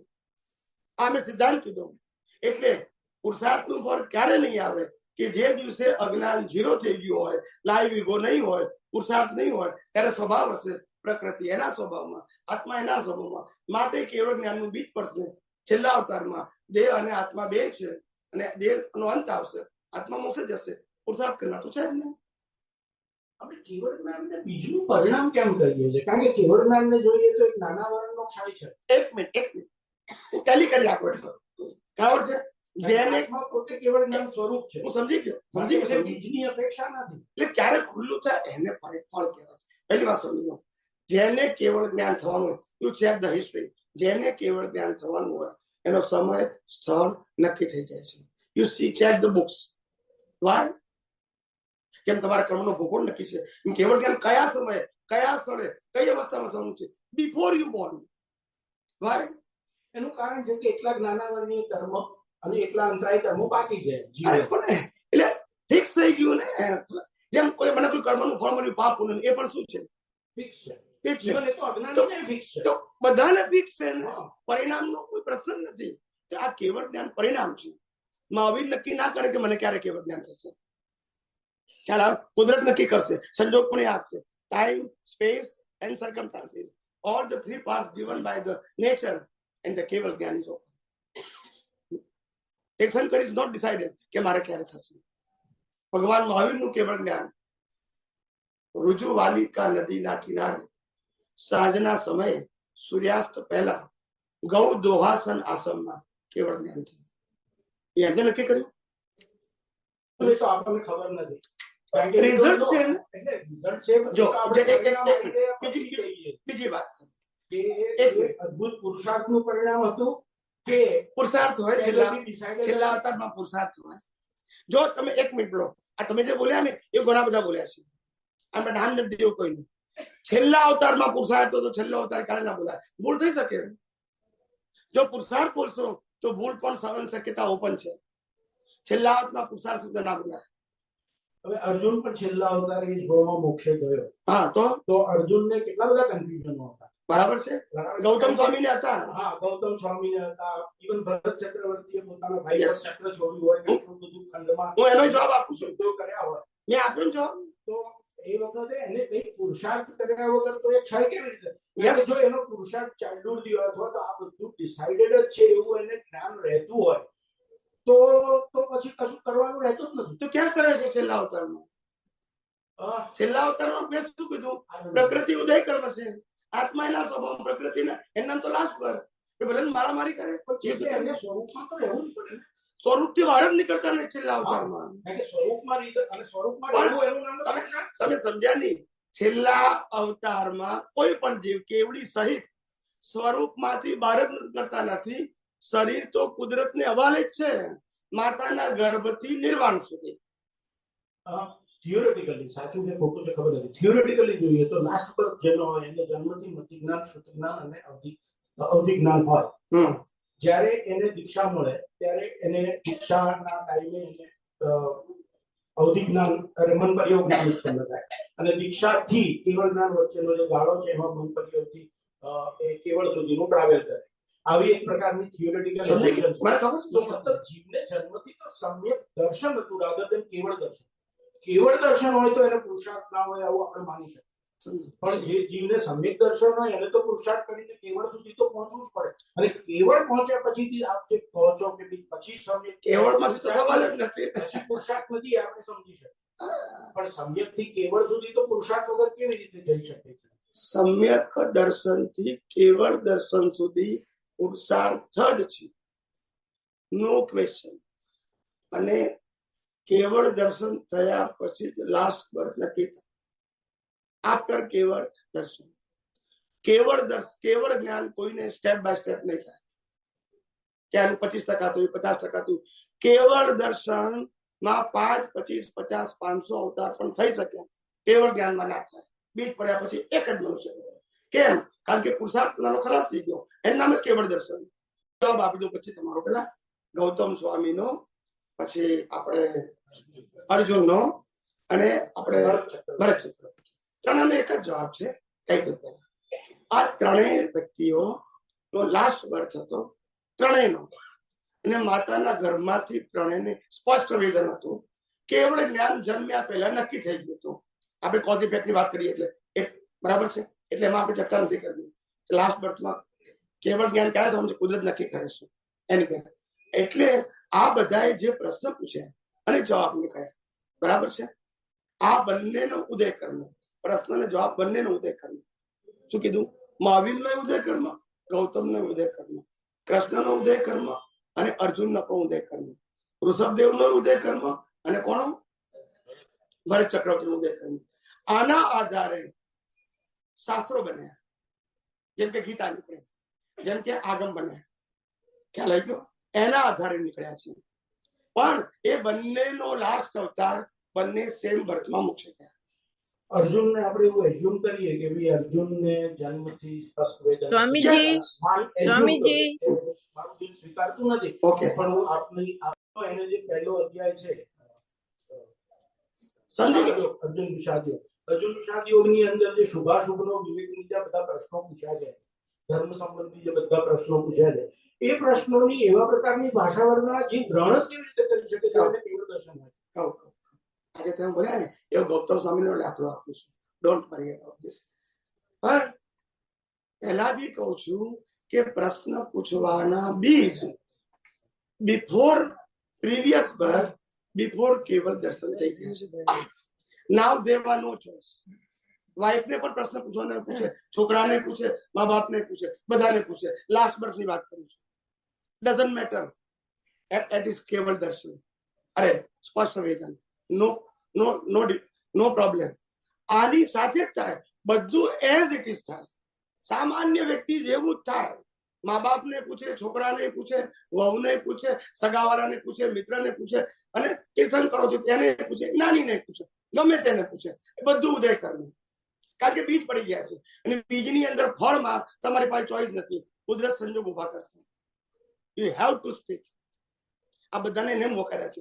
ગૌતમ સ્વામીએ પ્રશ્ન પૂછ્યો, સાહેબ તમને ખબર છે શું પૂછ્યો? હે ભગવાન મહાવીર, આપ તો મારા માટે 24 કલાક હું આપને ભગવાન સ્વરૂપે જોઉં છું. એક ક્ષણ માટે પણ હું આપને ભગવાન જોવાનું ચૂકતો નથી. પણ મારી દુવિધા એ છે એક બાળક તરીકે કે ભગવાન મને અંગૂઠે અડકે છે એને કેવળ જ્ઞાન થાય છે, મને કેમ થતું નથી? That is the question asked by Gautam Swami to lord Mahavir. અને તે વખતે મહાવીર જવાબ આપે છે કે ગૌતમ, તું જેને મહાવીરને ભગવાન માને છે એ ભગવાનથી મુક્ત થયે મને ઘણો કાળ થયો. ને આજ તારી અંતરાય છે. આ તારો અંતરાય છે. પણ આ પરિણામ રૂપી અંતરાય છે. ખ્યાલ આવ્યો? અને ક્યારે તૂટે છે? એનો એન્ડ ક્યારે આવે છે? જ્યારે ભગવાન નિર્વાણ પામે છે એ પેલા એમને નજીકના ગામમાં મોકલે છે. અને જ્યારે એમને ત્યાં સાંભળ્યું કે ભગવાન નિર્વાણ થઈ ગયા, એ વિલાપ કરે છે કે છેલ્લી ઘડીએ ભગવાન મને દૂર કર્યો. એને ખબર નથી આજ તારું કેવળ જ્ઞાનનું નિમિત્ત છે, પુરુષાર્થ નથી. કમિંગ ઇવેન્ટ કાર ધેન શેડોઝ બિફોર. આ બધું બનવાનું હતું એ બન્યું છે. કોઈએ પુરુષાર્થ નથી કર્યો, નથી મહાવીરે કર્યો, નથી ગૌતમે કર્યો. તો આના દ્વારા તો આપણે એવું કહેવા માંગીએ છીએ કે ઘાતી કર્મ પણ કાળથી બાધિત છે. ઘાતી કર્મ નહીં, કર્મ ઘાતી કર્મ કેવળ દર્શન સુધી જ હોય. આપણે વાત થઈ ગઈ પ્રભુજી, કેવળ દર્શન થઈ ગયું એટલે ઘાતી કર્મ નો સહજ થઈ ગયો. અઘાતી બાકી રહ્યા એનું નામ ચલો. ઘાતી કર્મ કેવી રીતે? એટલે કેવળ દર્શનમાં તો દર્શનાવરણીય કર્મનો ક્ષય થાય. કેવળ દર્શન થઈ ગયું એટલે જ્ઞાનાવરણ, દર્શનાવરણ, મૌનીય આ ત્રણે ગયા. આવરણ રૂપે ખાલી અંતરાય બાકી રહ્યું. એ કેવળ જ્ઞાન થાય ત્યારે અંતરાય ગયું. ક્યાં લઈ ગયો? એ ડ્યુ ડેટ છે, પુરુષાર્થ નથી. અજ્ઞાન ગયું. આ ત્રણ જવા જોઈએ. મિથ્યા જ્ઞાન, મિથ્યા દર્શન, મૌન્ય 0 થવા જોઈએ. એ કેવળ દર્શન. છેલ્લું અંતરાય એ ડ્યુ ડેટ છે. અંતરાયમાં પુરુષાર્થ નથી. પણ આ છે ત્રણ, ત્યાં સુધી અંતરાય જીવતો છે. એ નો ચોઈસ. આ ત્રણ છે ને ત્રણનું એક નામ અજ્ઞાન. અજ્ઞાનના 2 ભાગ, મિથ્યા જ્ઞાન ને મિથ્યા દર્શન. એ 0 થઈ ગયું, કેવળ દર્શન થઈ ગયું એટલે લાઈફ ઈગો ના હોય પછી, એટલે પુરુષાર્થ ના હોય. બાકી બધી લાઈફ એનાથી લાસ્ટ લાઈફ મિકેનિકલ હોય. માતાના ઘરમાંથી સ્પષ્ટ વેદન, કેવળ જ્ઞાન, નિર્વાહ, બધું ઓટોમોટ ખ્યાલ નહીં ગયો. હવે પુરુષાર્થ ના હોય. કેમ? પુરુષાર્થ કરનારો જ નથી. પછી દેહ અને આત્મા 2 જ છે. તો શાસ્ત્રો કેમ એવું કહેતા નથી કે ભાઈ એને માતાના ઘરથી સ્પષ્ટ વેદન હોય? બધા શાસ્ત્રો એટલું જ કહે છે કે બધા એમને હું સમજી ગયો. I agree. મેં વાંચેલા એવું છે. I studied and I talk with so many આચાર્ય ભગવાન ફ્રોમ ચાઇલ્ડહુડ. ઓકે, હવે આમાં શું થાય છે એ તમને કહું. કદાચ તમને અતિશયોક્તિ પણ લાગે મારા જવાબમાં. ઇટ ઇઝ પોસિબલ છે. દુનિયાને પણ લાગે, હું ના નહીં પાડું. એક વસ્તુ ધ્યાનમાં રાખવાની છે કે અનુભવી પુરુષ જયારે દર્શનમાંથી કહે ને પછી you cannot compare with the books. Number 1, કારણ કે પુસ્તક જે લખાયા, આગમની વાત કરું છું, જેને આપણે આધાર માનીએ છીએ. આગમ કે બધાની વાત છે. It not matter only one books.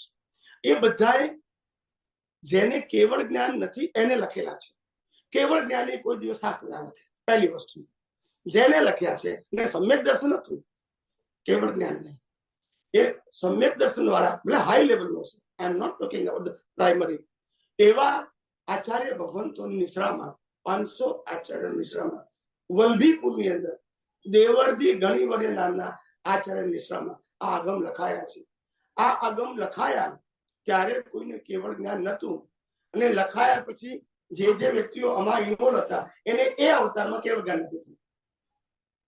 See, follow the principle. It's not my viewpoint.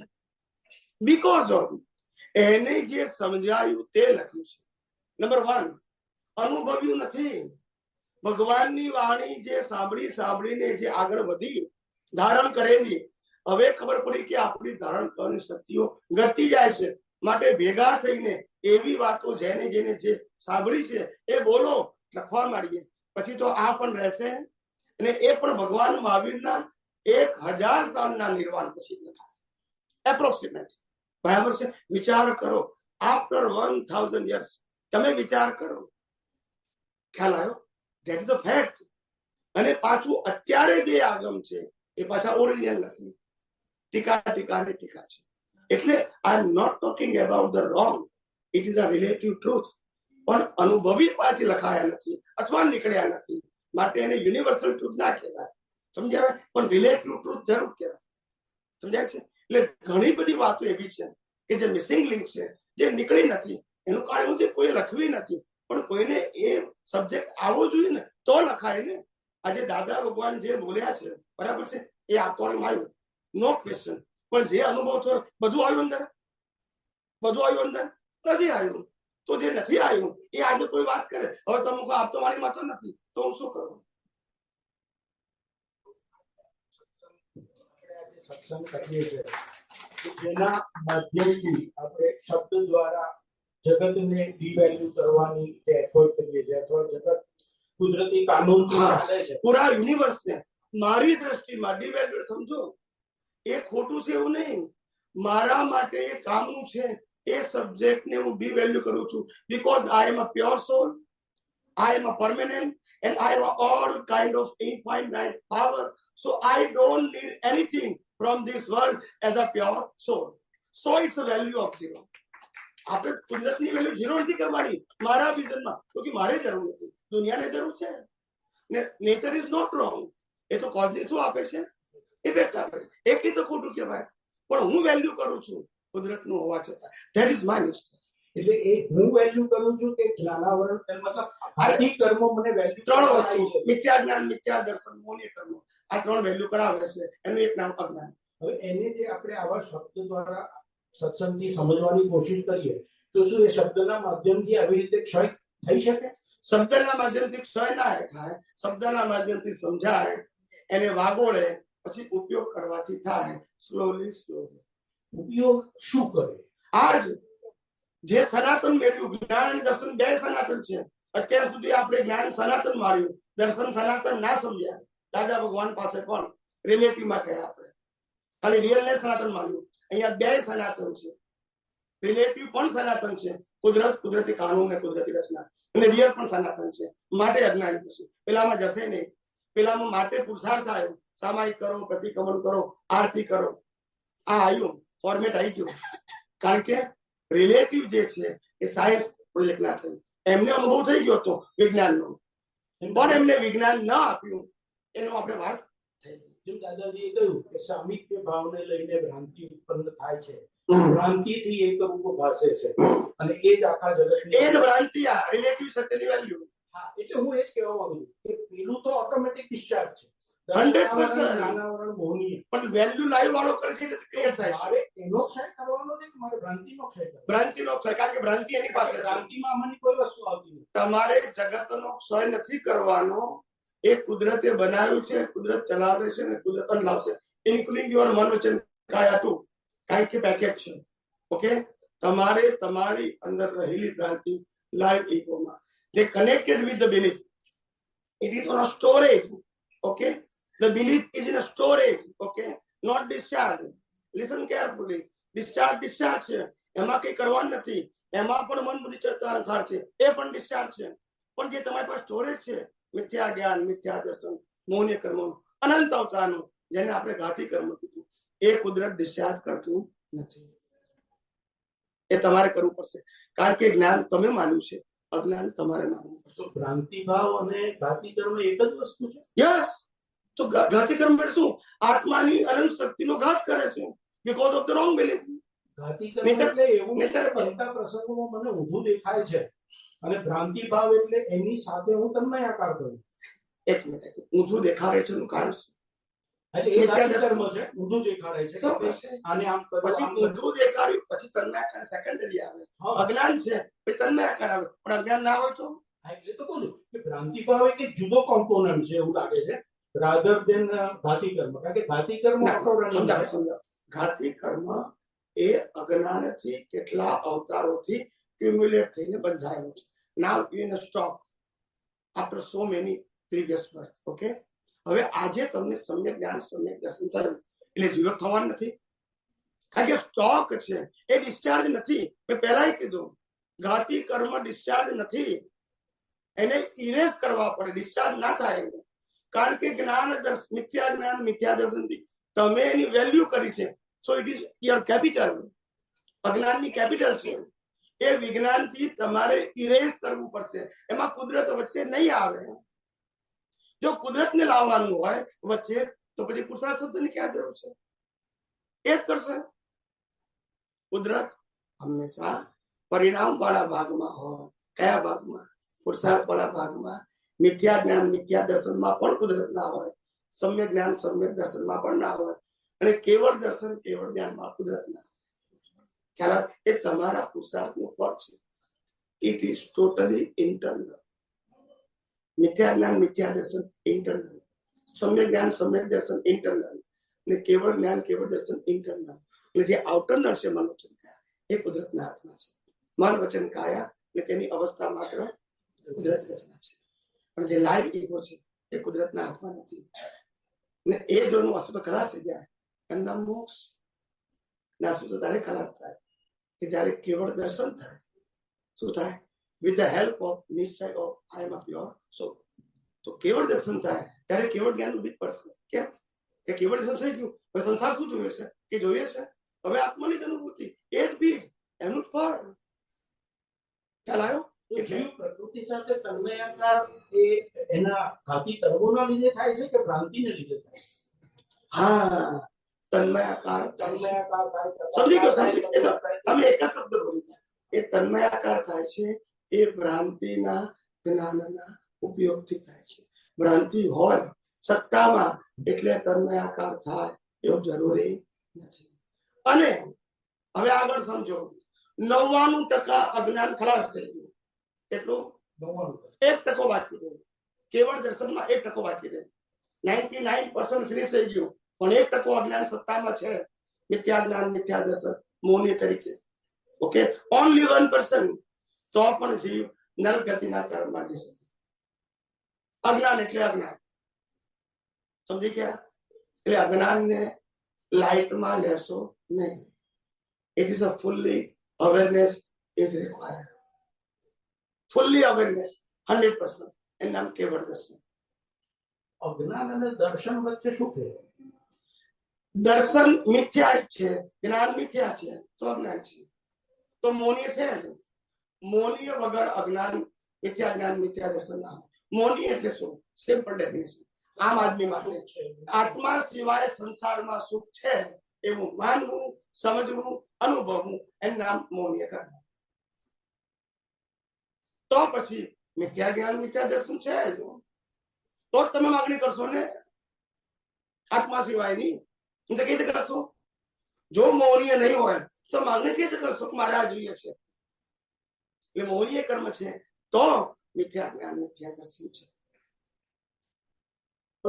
અને એ મૌન્ય કર્મને નાશ કરવા માટે સુખ કેવળ આત્મામાં જ છે.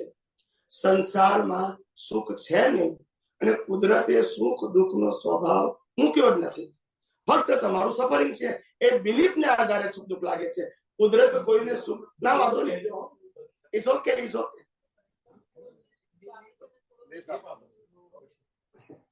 આ ગળાની તકલીફ છે. પછી આપણે વાત કરીએ. પ્લીઝ પ્લીઝ એકાદ પદ ગાઓ. એ બહુ જરા ફાસ્ટ ગાજો, બહુ લાંબુ છે. સાંભળો, 2 જણ ના ગાઓ, 1 જણ ગાઓ ને બાકી બધા પેરેલલ ગાય, અલગ અલગ ના ગાય. મારી વાત સાંભળો, ડિસ્કશન ના કરો, બધા હાલરડું સાથે ગાઓ. એ ટાઈમ અડધો થઈ જાય. પ્લીઝ ગાવાનું કમ્પ્લીટ, પણ વનવે એક ગાય ને બીજા રિપ્લેસ એવું ના કરશો. ઓકે, ડબલ મોટો થઈ જાય. આપણે ત્યારે સત્સંગનું ઇમ્પોર્ટન્ટ છે. પ્લીઝ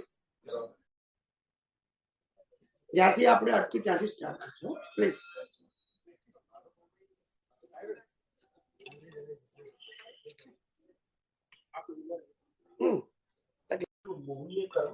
યસ, આ જગતમાં 8 કર્મનો કિંગ છે મૌની. એ છે ત્યાં સુધી હાથે હાથ જીવતા છે. માટે કીધું 1% અજ્ઞાન છે તો નરક ગતિના કર્મ જશે, because of the value of મૌની કર્મ. ભગવાને મૌનીય કર્મના 2 ભેદ કેમ પાડ્યા? એક દર્શન મૌનીય કર્મ, અને દર્શન મૌનીય કર્મ જાય ત્યારે 3 પ્રકારની ભ્રાંતિનો ક્ષય થયો, હું પણ, મારા પણ, કરતા પણ. અને ચારિત્ર મૌનીય જાય ત્યારે ભોગવટા એટલે ભોગતાપણાની ભ્રાંતિ જાય. તો પેલી 3 ભ્રાંતિ ગયા પછી પણ તો જીવને અસ્પષ્ટ વેદનનો તો અનુભવ થાય છે. અસ્પષ્ટ થાય, પણ એ વખતે બી મૌનીય કર્મ તો પડેલું હોય ચારિત્ર એટલે જ અસ્પષ્ટ કહે છે. તો ભ્રાંતિ ભાવ એ વખતે શું, એટલે ભ્રાંતિ ભાવને જ કશાયો કહેવાય છે? જો તમને સમજાવું કે તમે જે 2 પ્રકારના ચારિત્રની વાત કરી, બ્રાન્ચ, એક દર્શન મોહ ને એક ચારિત્ર મોહ. આ બંને મોહ ઇન્ટરનલ છે, આઉટર નથી. એને મન વચન કાયા સાથે કોઈ નથી. હંમેશા મિથ્યા જ્ઞાન, મિથ્યા દર્શન, મૌની કર્મ આ 3 લાઈવ હોય ડિસ્ચાર્જમાં. મારી તો આવી સાદી સમજ છે. દર્શન મોહ એટલે આત્માના દર્શન ગુણ ઉપર જે મોહનું આવરણ પડેલું છે.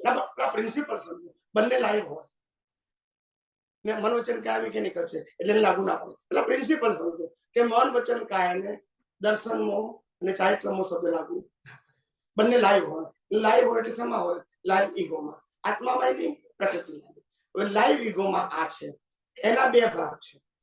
પહેલો દર્શનમાં કીધો, બીજો ચારિત્રમાં કીધો. દર્શનમાં એટલા માટે કીધો કારણ કે 5 ઇન્દ્રિયોથી જે દેખાય છે, અનુભવાય છે, એ પહેલો મુખ છે. એને સાચું માને છે, એટલે કે સનાતન તરીકે કુદરતી રચના એક્સેપ્ટ નથી કરતો. છે કુદરતી રચના, પણ માને છે કે મારા બાપ, મારા મધર, મારી ભાઈ, મારા છોકરા, આ બોલવામાં, વ્યવહાર કરવામાં કઈ વાંધો નથી. મહાવીરનો વ્યવહાર આ જ હોય, પણ દ્રષ્ટિમાં હોય ખ્યાલ કે કુદરતી રચના અને શુદ્ધાત્મા. કુદરતી રચના એ સનાતન અને શુદ્ધાત્મા એ પણ સનાતન. એમાં કોઈ રિલેટિવ કે ડિવિઝન ના આવે. ઇન ઓલ ટાઈપ ઓફ પ્રકૃતિ, ઓલ ટાઈપ ઓફ પર્સન, એમાં કોઈ ડિવિઝન જ ના આવે, કારણ કે બે સનાતન. સનાતનમાં વિકલ્પ ના હોય, અને વિકલ્પ હોય તો સનાતન ના હોય. એટલે કુદરતી રચના એ પણ સનાતન, કારણ કે બધા જ સંજોગો એ ટુ ઝેડ 16 સૂક્ષ્મ કારણ થઈને મન વચન કાયા હતા એના કારણો એ બધા શું કીધું આપણે? ડિસ્ચાર્જ અથવા મિકેનિકલ. હવે દર્શન અને ચારિત્ર એ બેનો ખાલી તમે સમજાવું ભેદ. આ જોવાની દ્રષ્ટિ એ પહેલી ભૂલ. શું કીધું?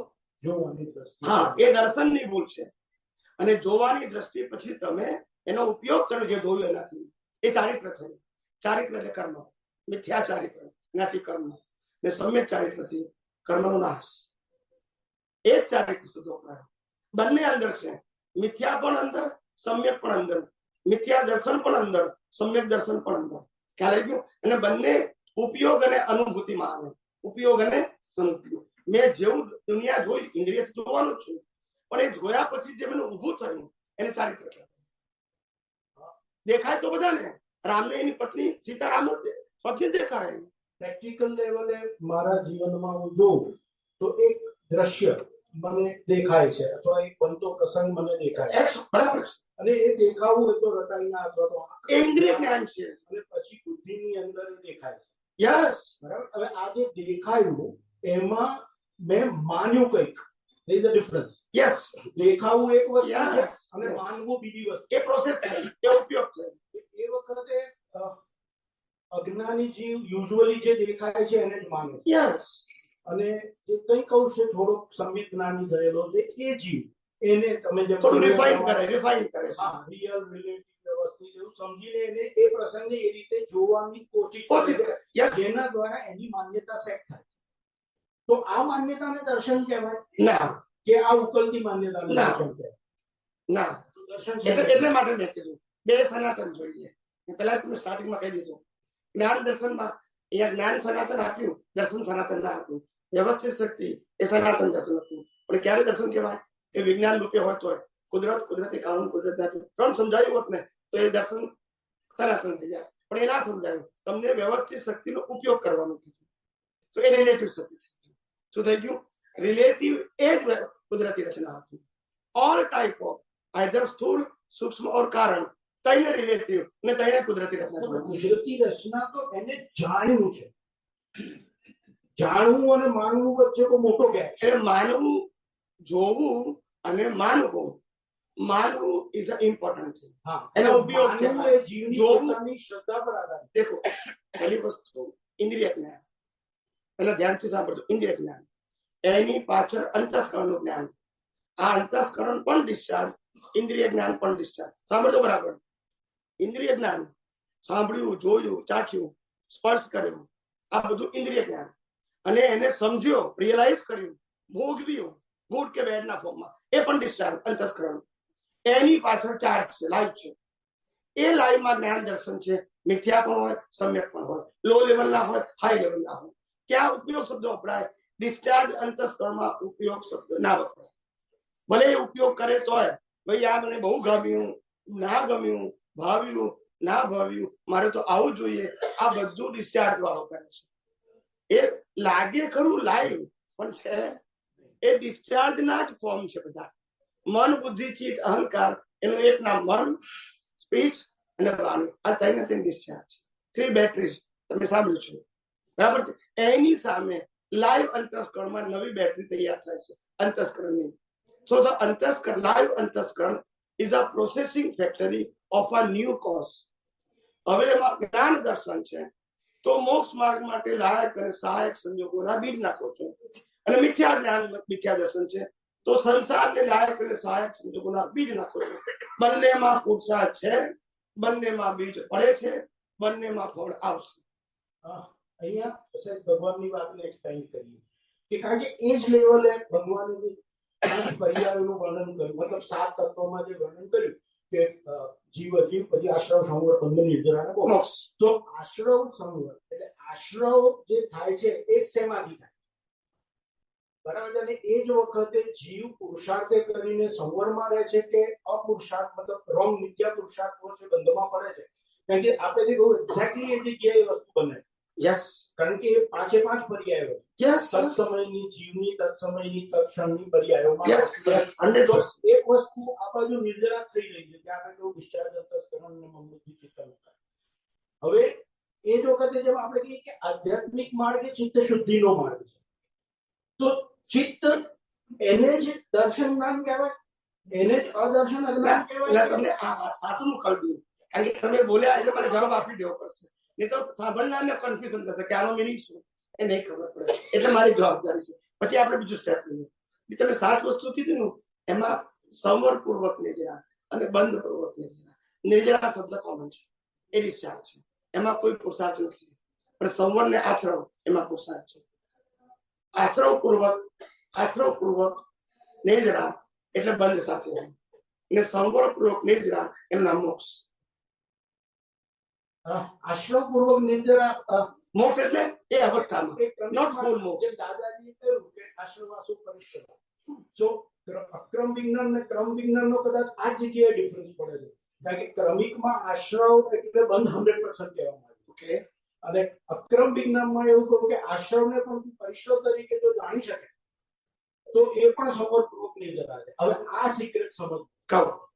પહેલી વસ્તુ એ કે સાયન્સમાં ક્રમ અક્રમ નથી.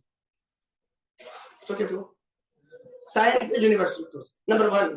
નંબર 2, આપતાવાણી 14 ભાગ 2 5 નંબર 77 નોટ કરી રાખજો રેકોર્ડમાં. 14:2:77 દાદા ભગવાનને પૂછ્યું કે ક્રમ અને અક્રમમાં વિજ્ઞાન કોને કહેવાય? દાદા કીધું ક્રમ્ય વિજ્ઞાન નથી, અક્રમ્ય વિજ્ઞાન નથી, વિજ્ઞાન સનાતન છે.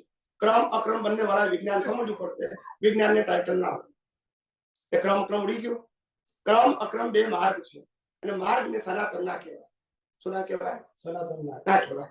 બંને વિજ્ઞાન સમજવું પડશે. અને દાદા ભગવાન બોલ્યા the world is the science. એ વખતે અક્રમ સાયન્સ નથી બોલ્યા. સાયન્સ ને ટાઇટલ કેવી રીતે હોય? એ કોઈ વ્યક્તિનું છે? How you put the title? This is not your ownership. It is there permanent. You can explain with your experience, but not give the title.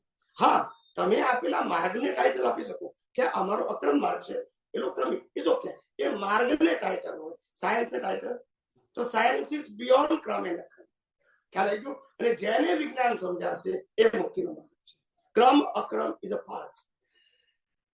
Okay. પણ અલ્ટિમેટ પાછું સાયન્સ. અને દાદા ભગવાનને પણ લાસ્ટ યરમાં 86-87માં બહુ વાક્ય બોલ્યા છે. જ્યાં જે સાચો સાયન્ટિસ્ટ તો આ સામાયિક પ્રતિક્રમણ કે ક્રિયામાં હાથ જ ના નાખે એ દાદા ભગવાને કીધું છે. ત્યાં વિજ્ઞાન બોલ્યા છે, અક્રમ વિજ્ઞાન નથી બોલ્યા. Listen carefully. આ આપણે ઓબ્ઝર્વ કરવું પડે સાહેબ. બધું સરખું ગણી આપણે ક્રમ અક્રમ તો નહીં સમજાય. વિજ્ઞાન is not subject of any path. ગમે તે પાથથી છેલ્લે યુનિવર્સલ ટ્રુથમાં આવવું પડશે. Then you can destroy the all kind of વિજ્ઞાન એ તો દ્રષ્ટિ છે. યસ, અને આપણે યુનિવર્સલ ટ્રુથ એ છે. આપણું ફાઇનલ ડેસ્ટિનેશન છે. એ દર્શન માટે જરૂરી છે. હા, હું કોઈ જગ્યાએ ઉભેલો છું, મારે કોઈ પાથ તો લેવો જ પડશે. કારણ કે પાથ લીધા વગર હું વિજ્ઞાનને પ્રાપ્ત કરી શકવાનો. ઓકે.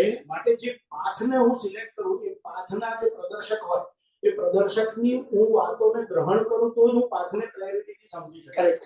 અધરવાઇઝ મારે જો એમાં કન્ફ્યુઝન હશે તો હું ગમે ત્યારે પાથ ચૂકી જઈશ. કરેક્ટ. અને એટલા માટે અમારે થોડી, કારણ કે મારે આશ્રવ સંબંધી હવે તમે અત્યારે બહુ સુંદર એક્સપ્રેશન આપ્યું કે મારે પાથને ફોલો કરવાનું.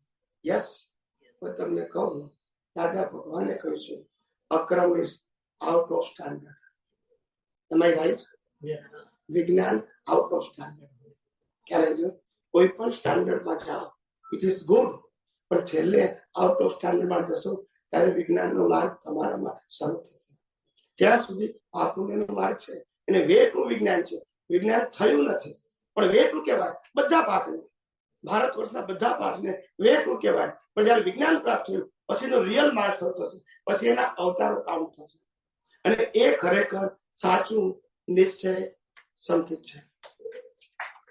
ત્યાં સુધી વ્યવહાર સંકેત કહેવાય, ત્યાં સુધી સંકેત તો કહેવાય, હું કોણ છું એ જાણ્યું ને સંકેત અવશ્ય કહેવાય, પણ વ્યવહાર સંકેત. You have a perfect right knowledge. There is no question. તમે આત્મા છો એ છો, પણ અવેરનેસ ક્યારે આવશે? નિશ્ચય સંકેતથી. આઈ એમ ધ ઓનલી પ્યોર છું, નથિંગ એલ્સ. એ ક્યારે આવશે?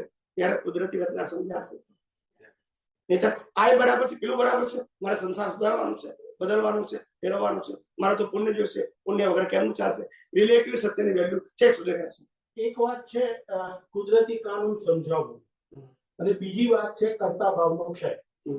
કારણ કે સંકેતમાં જે મેઇન બાધક છે એ કર્તાપણાની બુદ્ધિ છે. યસ, કર્તા ભોગતા માલિકી ત્રણ. તો જે કર્તાપણાનો ક્ષય છે એ આ સમજાવવાથી થશે કે કર્તાપણા ઉપર પણ મારે અલગ પ્રકારે વિચાર કરવા? કહી દઉં, તમે જયારે મન વચન કાયા બુદ્ધિ ચિત્ત અહંકાર વાણી અને એક્શન અને 5 ઇન્દ્રિયથી અનુભવથી સમગ્ર સૃષ્ટિ જયારે કુદરતી રચના જુઓ છો, પછી કર્તાપણું ક્યાં રહ્યું? કર્તા ના રહ્યું, ભોગતા ના રહ્યું, માલિક ના રહ્યું, દેહાદ્યાસ પણ ના રહ્યું. Everything is gone. પણ એ તો જોઈ શકો તો એની તો વાત છે, તમે તો એની તો વાત છે સાહેબ. એક વસ્તુ મારા જ્ઞાનમાં તમે નથી જોઈ શકતા. It is your inability, but science is there. So you are, when you walk on a path of science, slowly you can understand everything first. એટલે પહેલું જ્ઞાન સાંભળ્યું છે એને શ્રુત જ્ઞાન કહેવાય. પછી તમે વાગોળો ઇન્ડિવિડ્યુઅલ, એને મતિ જ્ઞાન કહેવાય. અને પછી જયારે ઉપયોગ કરો ત્યારે એને પુરુષાર્થ કહેવાય, એનાથી પ્રાપ્ત થાય એને અનુભવ કહેવાય. આ અનુભવને સ્પિરિચ્યુઅલ ડેવલપમેન્ટ કહેવાય. કારણ કે એને રિલેટિવ સત્ય સાથે લેવા દેવા નથી. અને રો મટીરિયલ સનાતન છે, જ્ઞાન પણ સનાતન, દર્શન સનાતન, રિઝલ્ટ પણ કેવું હોય? સનાતન. એટલે ડેવલપમેન્ટ કહેવાય. સનાતન ની અંદર જે ડેવલપમેન્ટ થાય એ લાખ અવતારે માઇનસ ના થાય. કેમ? કારણ કે સનાતન તો સર્વકાળમાં એ જ રહેવાનું છે. 5% કુદરતની એકદમ પાસ થાય, સર્વકાળ માટે થઈ ગયા. 10% થયા, સર્વકાળ માટે. આ માર્ગે કેવળ દર્શન સુધી પહોંચાય. આશ્રમ અને સંવર વિશે સહેજ ડિટેલમાં કહો. આશ્રમ અને સંવર. આશ્રમ એટલે ગ્રહણ કરવું. શું કરવું? સંવર એટલે ગ્રહણ ના કરવું અને સ્વ સ્વરૂપમાં રહેવું. સંવર પૂર્વક નિજરા અને આશ્વર પૂર્વક નિજરા. આશ્રમ પૂર્વક નિજરા એનું રિઝલ્ટ બંધ છે. સર્વ પૂર્વક નિજરા એ નામ મોક્ષ છે. આશ્રમ નું નામ ડિસ્ચાર્જ નથી કે અજ્ઞાન છે? કહું, આશ્રમ એટલે શું? નિજરા શબ્દ ક્યાં આવ્યો? ડિસ્ચાર્જ માં આવ્યું. આશ્રમ, સંવર, નિજરા, બંધ અને મોક્ષ. નિજરા આશ્રમ. આશ્રમ એટલે નિર્જરા તો આપણે નો કરવું, એટલે પરિણામને નિર્જરા કહીશું. બીજા છે નિજરા, પણ સ્ટોકમાં જે પડ્યું છે એ નિજરા ના, એ આશ્રમ ના કહેવાય. આશ્રમ એટલે તમે સ્વ સ્વરૂપમાં રહ્યા ને બાકી બધું કુદરતી રચના જોયું તે, એટલે એટલું તમારું ગયું એટલે તમે પાસ થઈ ગયા. પણ જે સત્તામાં છે એ તો નીકળે ત્યારે પાસ થશો ને. એટલે એને સંવર પૂર્વકની ખ્યાલ આવ્યો? એ આશ્રમ, તમે આશ્રમમાં ના ગયા એટલે સંવર પૂર્વક રાખી દીધી. સંવર એટલે ઇન સિમ્પલ લેંગ્વેજ સ્વ સ્વરૂપમાં રહેવું અને અવસ્થાને કુદરતી રીતના જોડવું. તો સંવર પૂર્વક સ્વ સ્વરૂપમાં રહ્યો, બાકી બધું કુદરતી રીતના. તો ગ્રહણ શું કરવાનું? આશ્રમ જીવ કરે છે કે થાય છે? પુરુષાર્થમાં જાય. નિશ્ચયનો પુરુષાર્થ લાઈવ ઈગો કરે. કારણ કે પ્રકૃતિનો પુરુષાર્થ લાઈવ ઈગો કરેલો. પુરુષાર્થ માત્ર એ લાઈવ ઈગોનો રોલ છે, પ્રકૃતિનો નથી, આત્માનો નથી. પ્રકૃતિનો રોલ ડિસ્ચાર્જ, લાઈવ ઈગોનો રોલ પુરુષાર્થ અને આત્માનો રોલ કેટાલિસ્ટ. બરાબર. પણ આશ્રમ તો આશ્રમથી જેમ કહેવામાં આવે છે કે બહારની કોઈ પણ ક્રિયા જે દેખાય છે એની પાછળનું મૂળ કારણ આશ્રમ છે. તો આશ્રમના અંતે જે પરિણામ આવે છે એને આપણે છેલ્લે નિર્જરા પાક કહીએ છીએ. તો આશ્રમમાં પુરુષાર્થ ક્યાં ઘટિત થાય? તમે વ્યાખ્યા સાંભળો. આશ્રમ એટલે ગ્રહણ કરવું, નિર્જરા એટલે વ્યય થવું.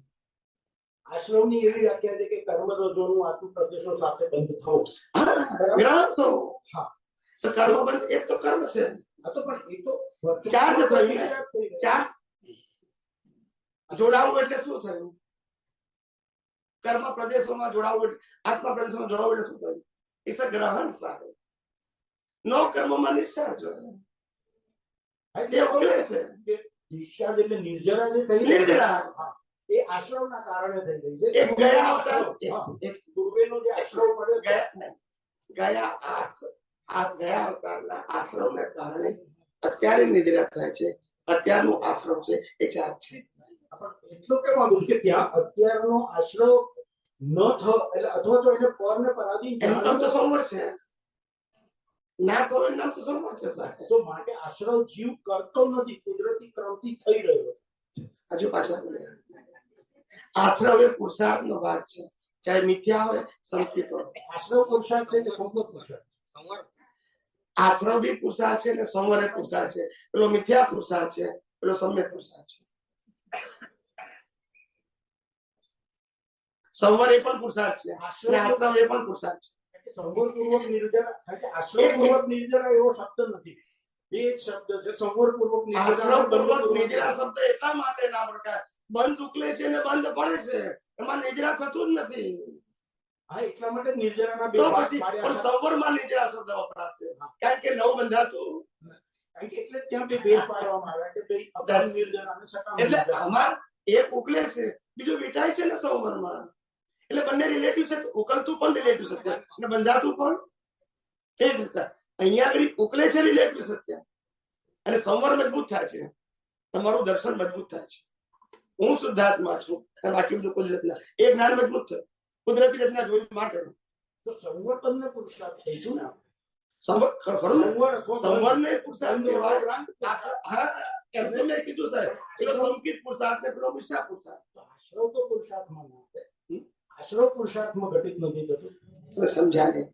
આશ્રવ સંવર જે પ્રશ્ન આપણે બોલ્યા, બંધ અને મોક્ષ, નિજરા બંધ અને મોક્ષ, આ શું કહેવા માંગે છે કે જે આશ્રવ છે તમારો એના આધારે તમારે શું થવાનું? બંધ પડવાનું.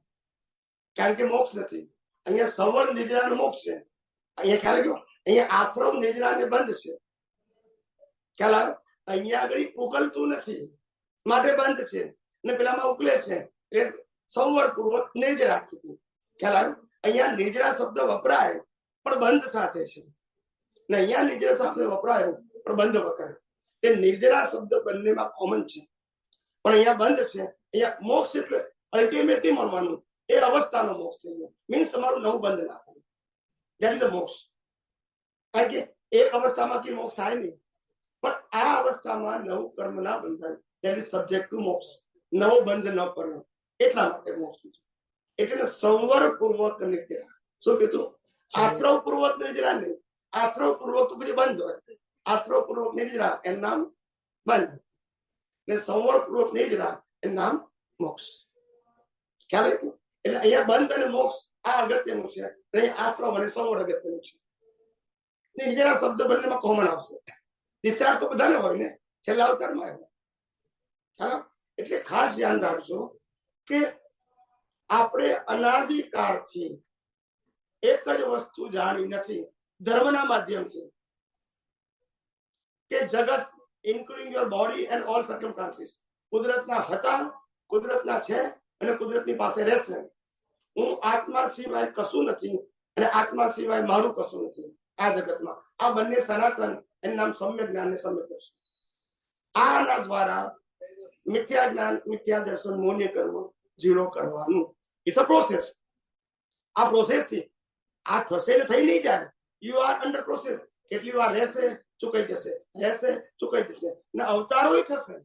પણ this is a right path to destroy the all kind of ignorance from your vision. દુનિયામાંથી અજ્ઞાન કાઢવાનું, દ્રષ્ટિમાંથી કાઢવાનું છે. ખ્યાલ આવ્યો ને? દ્રષ્ટિને સમ્યકમાંથી કેવળ બનાવવાની છે. ખ્યાલ આવ્યો? અને જ્ઞાનને કેવળ સ્વરૂપ બનાવવાનું નથી, અનુભવવાનું છે. કેવળ જ્ઞાન બનાવવાનું ના કહેવાય છે અને કેવળ દર્શન અનુભવવાનું કહેવાય. બંનેના સબ મિનિંગ બદલાઈ જાય. અહીંયા કેવળ દર્શન એ તમારા પુરુષાર્થની પ્રાપ્તિ છે અને કેવળ જ્ઞાન એ તમારી અનુભૂતિ છે. પ્રાપ્તિ નથી, એ તો છે જ. ખ્યાલ આવ્યો? એટલે અજ્ઞાન તમે ઝીરો કર્યો એ પુરુષાર્થ, ખ્યાલ આવી ગયો? અને ઝીરો થઈ ગયો એ તમારા પુરુષાર્થનો એન્ડ.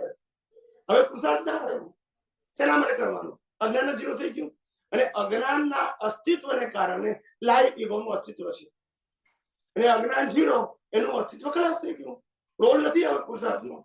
એટલે છેલ્લા અવતારમાં માતાના ઘરથી સ્પષ્ટ વચન એટલા માટે કીધું કારણ કે બોડી ને આત્મા બે જ છે. અજ્ઞાન તો આગલા અવતારમાં ખલાસ થયું, કેવળ દર્શન થઈ ગયું. ત્યારે તો કેવળ જ્ઞાન નું બીજ પડ્યું. છેલ્લા અવતારનો પુરુષાર્થ શેના માટે? પુરુષાર્થ કરનારો જ નથી. પછી હવે ક્યારે ગયો? છેલ્લા અવતારો બધું જ ઓટોમોડ, વિધાઉટ ઉપયોગ, વિધાઉટ પુરુષાર્થ. અત્યારે બી આપણું ઓટોમોડ જ છે ડિસ્ચાર્જ તો, પણ ઉપયોગનો પુરુષાર્થ જરૂર છે ને, કારણ કે અજ્ઞાન ઝીરો. મતલબ છેલ્લા અવતારમાં જીવને 5 જ કર્મો હોય. 5 કર્મ એટલે જ્ઞાનાવરણ, દર્શનાવરણ ને બોલીએ ના હોય એવું. હા, અંતરાય કર્મ ના કહેવાય ને. અંતરાય હોય. અંતરાય સમજો છો? અંતરાય કર્મ ક્યારે કહેવાય? બાંધો તો આ અંતરાય કર્મ ખાલી ડ્યુ ડેટ નો પ્રશ્ન છે. Now it is decided before you born. આ અંતરાય કર્મનું કેવળ જ્ઞાન ક્યારે થશે એ સફિક્સ. હવે તમારે પુરુષાર્થ કરવાનો નથી કે તમારું કેવળ જ્ઞાન ક્યારે થશે. It is decided before you Born. એટલે એ અંતરાય કર્મ ખરું, પણ પરિણામ સ્વરૂપ છે. જો પુરુષાર્થ સ્વરૂપ હોય તો પછી કાઢવું પડે. હવે તો એ અંતરાય કર્મ છેલ્લું એના ટાઈમે ઉકળશે, કેવળ જ્ઞાન ખુલ્લું થતું. પણ મિથ્યા જ્ઞાન, મિથ્યા દર્શન છે ત્યાં સુધી પુરુષાર્થ કમ્પલસરી છે. એનું નામ અજ્ઞાન. અંતરાય કર્મ નામ અજ્ઞાન નથી. અંતરાય કર્મ એટલે કેવળ જ્ઞાન નથી થતું, એનો ટાઈમ પીરિયડ છે. અજ્ઞાન કોને કહેવાય? મિથ્યા જ્ઞાન, મિથ્યા મૂલ્ય. એ છે તો અંતરાય કર્મ તો છે. એમાં ઓપ્શન નથી તમારી પાસે કે છે કે નહીં. એને ઓછું કરીએ, વધુ કરીએ, કઈ જ ના થાય. અંતરાય કર્મમાં જ્ઞાનાંતરાય નામનું એક કર્મ તો છે. એ અંતરાય કર્મ છે ને, સમજાવ, એ અંતરાય કર્મ છે ને, એ બધા અંતરાય કર્મો રિલેટિવ સત્યમાં આવે. જ્ઞાનાંતરાય, વિર્યાંતરાય એ સબ્જેક્ટ ટુ બોડી છે સાહેબ, સબ્જેક્ટ ટુ સોલ નથી. જેટલા અંતરાય ક્રમમાં પ્રકાર બતાવ્યા છે એમાં જ્ઞાનાંતરાય બધું છે. જ્ઞાન અંતરાય તમે સમજાવે નહીં. પહેલી વસ્તુ કે આત્મા આનંદ લેવાનો છે, યસ કે નહીં છે, તો એને બનાવવાનું છે કે અનુભવ કરવાનો છે? અનુભવ કરવાનો. તો કયો અંતરાય? આ જે અંતરાય છે એ મિથ્યા જ્ઞાન, મિથ્યા દર્શનને તમે સાચું જ્ઞાન માન્યું છે. That's it. એટલે કર્મ બંધાય છે, જન્મ મરણ થાય છે. હવે મને જ્ઞાન ચડતું નથી તો અંતરાય કર્મ છે. કયું જ્ઞાન? રિલેટિવ. મારે ડોક્ટર થવું છે, ડોક્ટર નથી થતું તો અંતરાય કર્મ કહેવાય. પેલાને ના લાગુ પડે સાહેબ. આ રિલેટિવ સત્યમાં આવે. દાનાંતરાય, ભોગાંતરાય, વિર્યાંતરાય, આ બધું રિલેટિવ સત્યમાં આવે. પ્રકાર ખરા પણ રિલેટિવ સત્યમાં. 108 પ્રકારની પ્રકૃતિ રિલેટિવમાં આવે. ખ્યાલ આવ્યો? રિયલમાં ના આવે. ખ્યાલ આવ્યો? એટલે આ બધું શાસ્ત્રમાં લખ્યું છે, એ કરેક્ટ છે, પણ આપણે એને સમજવામાં ખાલી ભૂલ કરી. Nothing wrong, it is 100% correct, પણ આ પ્રકૃતિને લાગતું પડે. જે માણસ પોતે પ્રકૃતિથી 100% છૂટો રહે, બરાબર, આનાથી મોટો પુરુષાર્થ આ દુનિયામાં કોઈ નથી. પછી પ્રકૃતિ કયા પ્રકારની છે એ પ્રશ્ન આવતો. ઉદય કયા પ્રકારનો છે એ પ્રશ્ન આવતો. તમે why you enter the detailing of relative truth? You are not owner, you are not creator, you are not operator, you are not destroyer. Why you are enter unnecessary and create the dakal? That is a wrong belief. તો કુદરતને કરવા દો ને એનું કામ. જન્મ તારે મા બાપ એ નક્કી કરશે, આપણે નહીં કરીએ. ભાઈ બહેન એ નક્કી કરશે, કાકા કાકી મામા મામી એ નક્કી કરશે, રહેવાનું ઘર ધર્મ એ નક્કી કરશે, ક્યારે મરવાનું એ નક્કી કરશે. એ નક્કી કરે છે, એના ઉપર આપણે નક્કી કરવાનું પાછું. That is the puzzle. માટે કીધું કુદરતી રચના જોતા આવડે, જેટલું આવડે એટલા પાસો, નહીં આવડે તો કર્મ બંધાશે. એ પણ કહું છું, જ્યાં સુધી કુદરતી રચના નહીં દેખાય 100%, ત્યાં સુધી કર્મ બંધાશે, બંધાશે અને બંધાશે. પણ તમારી પાસે પ્લસ પોઈન્ટ એ છે, હથિયાર છે. પેલા પાસે હથિયાર નથી. That is only plus point. તમારી પાસે હથિયાર છે. તમે એકવાર ચૂકી ગયા પછી પાછળથી એ સંજોગ યાદ આવે 6 મહિના પછી, 6 વર્ષ પછી કે 25 વર્ષ પછી, તો એ સંજોગને કુદરતી રચના જોઈ શકશો. હવે ફાયદો શું થશે કે બીતો પડી ગયો, પણ સામે કુદરતી જોવાનું હતું, ના જોયું, હવે જોયું ને. એટલે ઉદયમાં ફળ પણ આવશે અને કુદરતી રીતેનો પુરુષાર્થ પણ આવશે. નેક્સ્ટ બર્થમાં પુરુષાર્થ નહીં કરે. આજે કરી નાખ્યો જે પહેલા કર્મ પછી પણ કર્યો ને તો રિઝલ્ટ આવવાનું. બંને પુરુષાર્થના રિઝલ્ટ આવશે. ચૂક્યા એ વખતે બી પડ્યું એનું પણ આવશે, પછી યાદ આવ્યું તારો ઉપયોગ કરો એનું પણ રિઝલ્ટ. બંને ઉપયોગ કહેવાશે. ઉપયોગ ચૂક્યા એ ઉપયોગ નો ઉપયોગ વાપર્યો તે પણ એ બેનું પણ કુદરત આપશે. અને કો રિલેટેડ આપશે.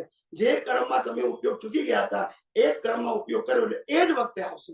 એટલે નેક્સ્ટ બર્થમાં પુરુષાર્થ નહીં કરવાનો પણ ઉદય તો આવશે જ.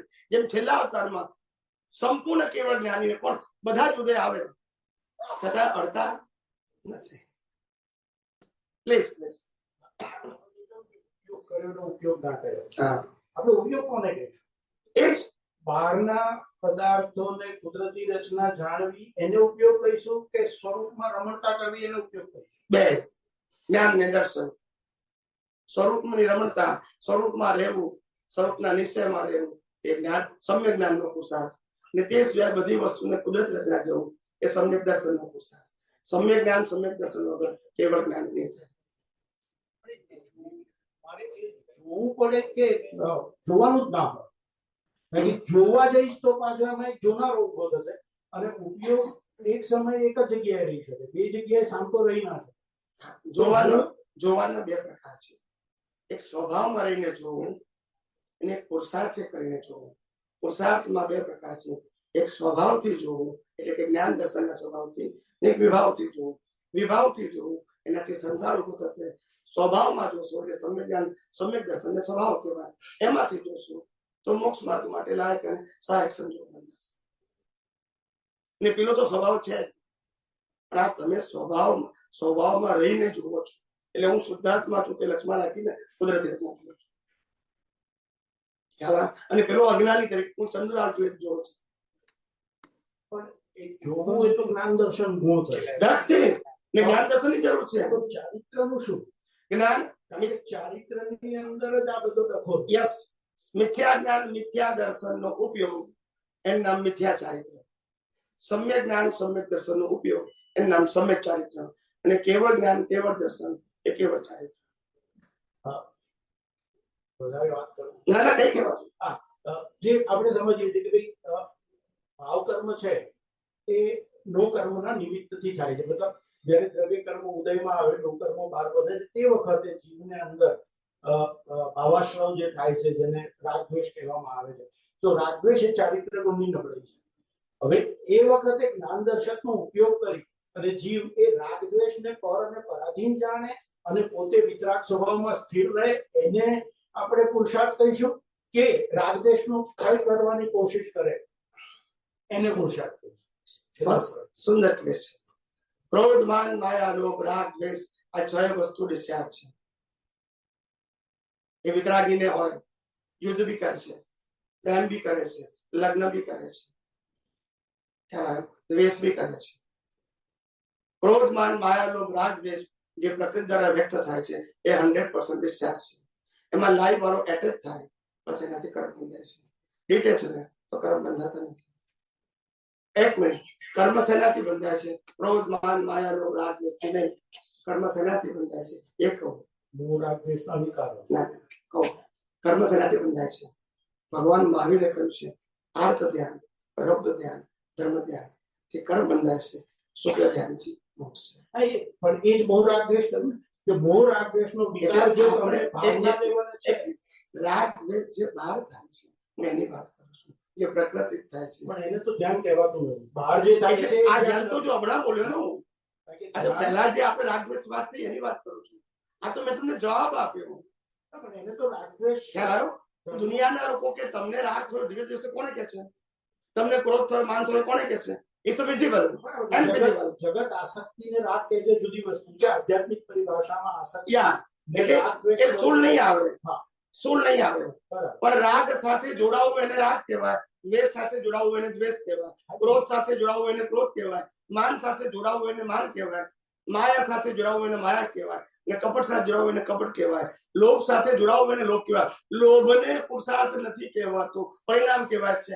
લાઈ વાળો ભાવ જોડાયો એટલે પુરુષાર્થ.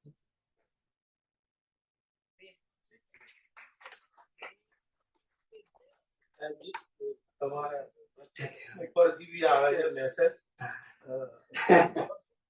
સાંજે આવાજ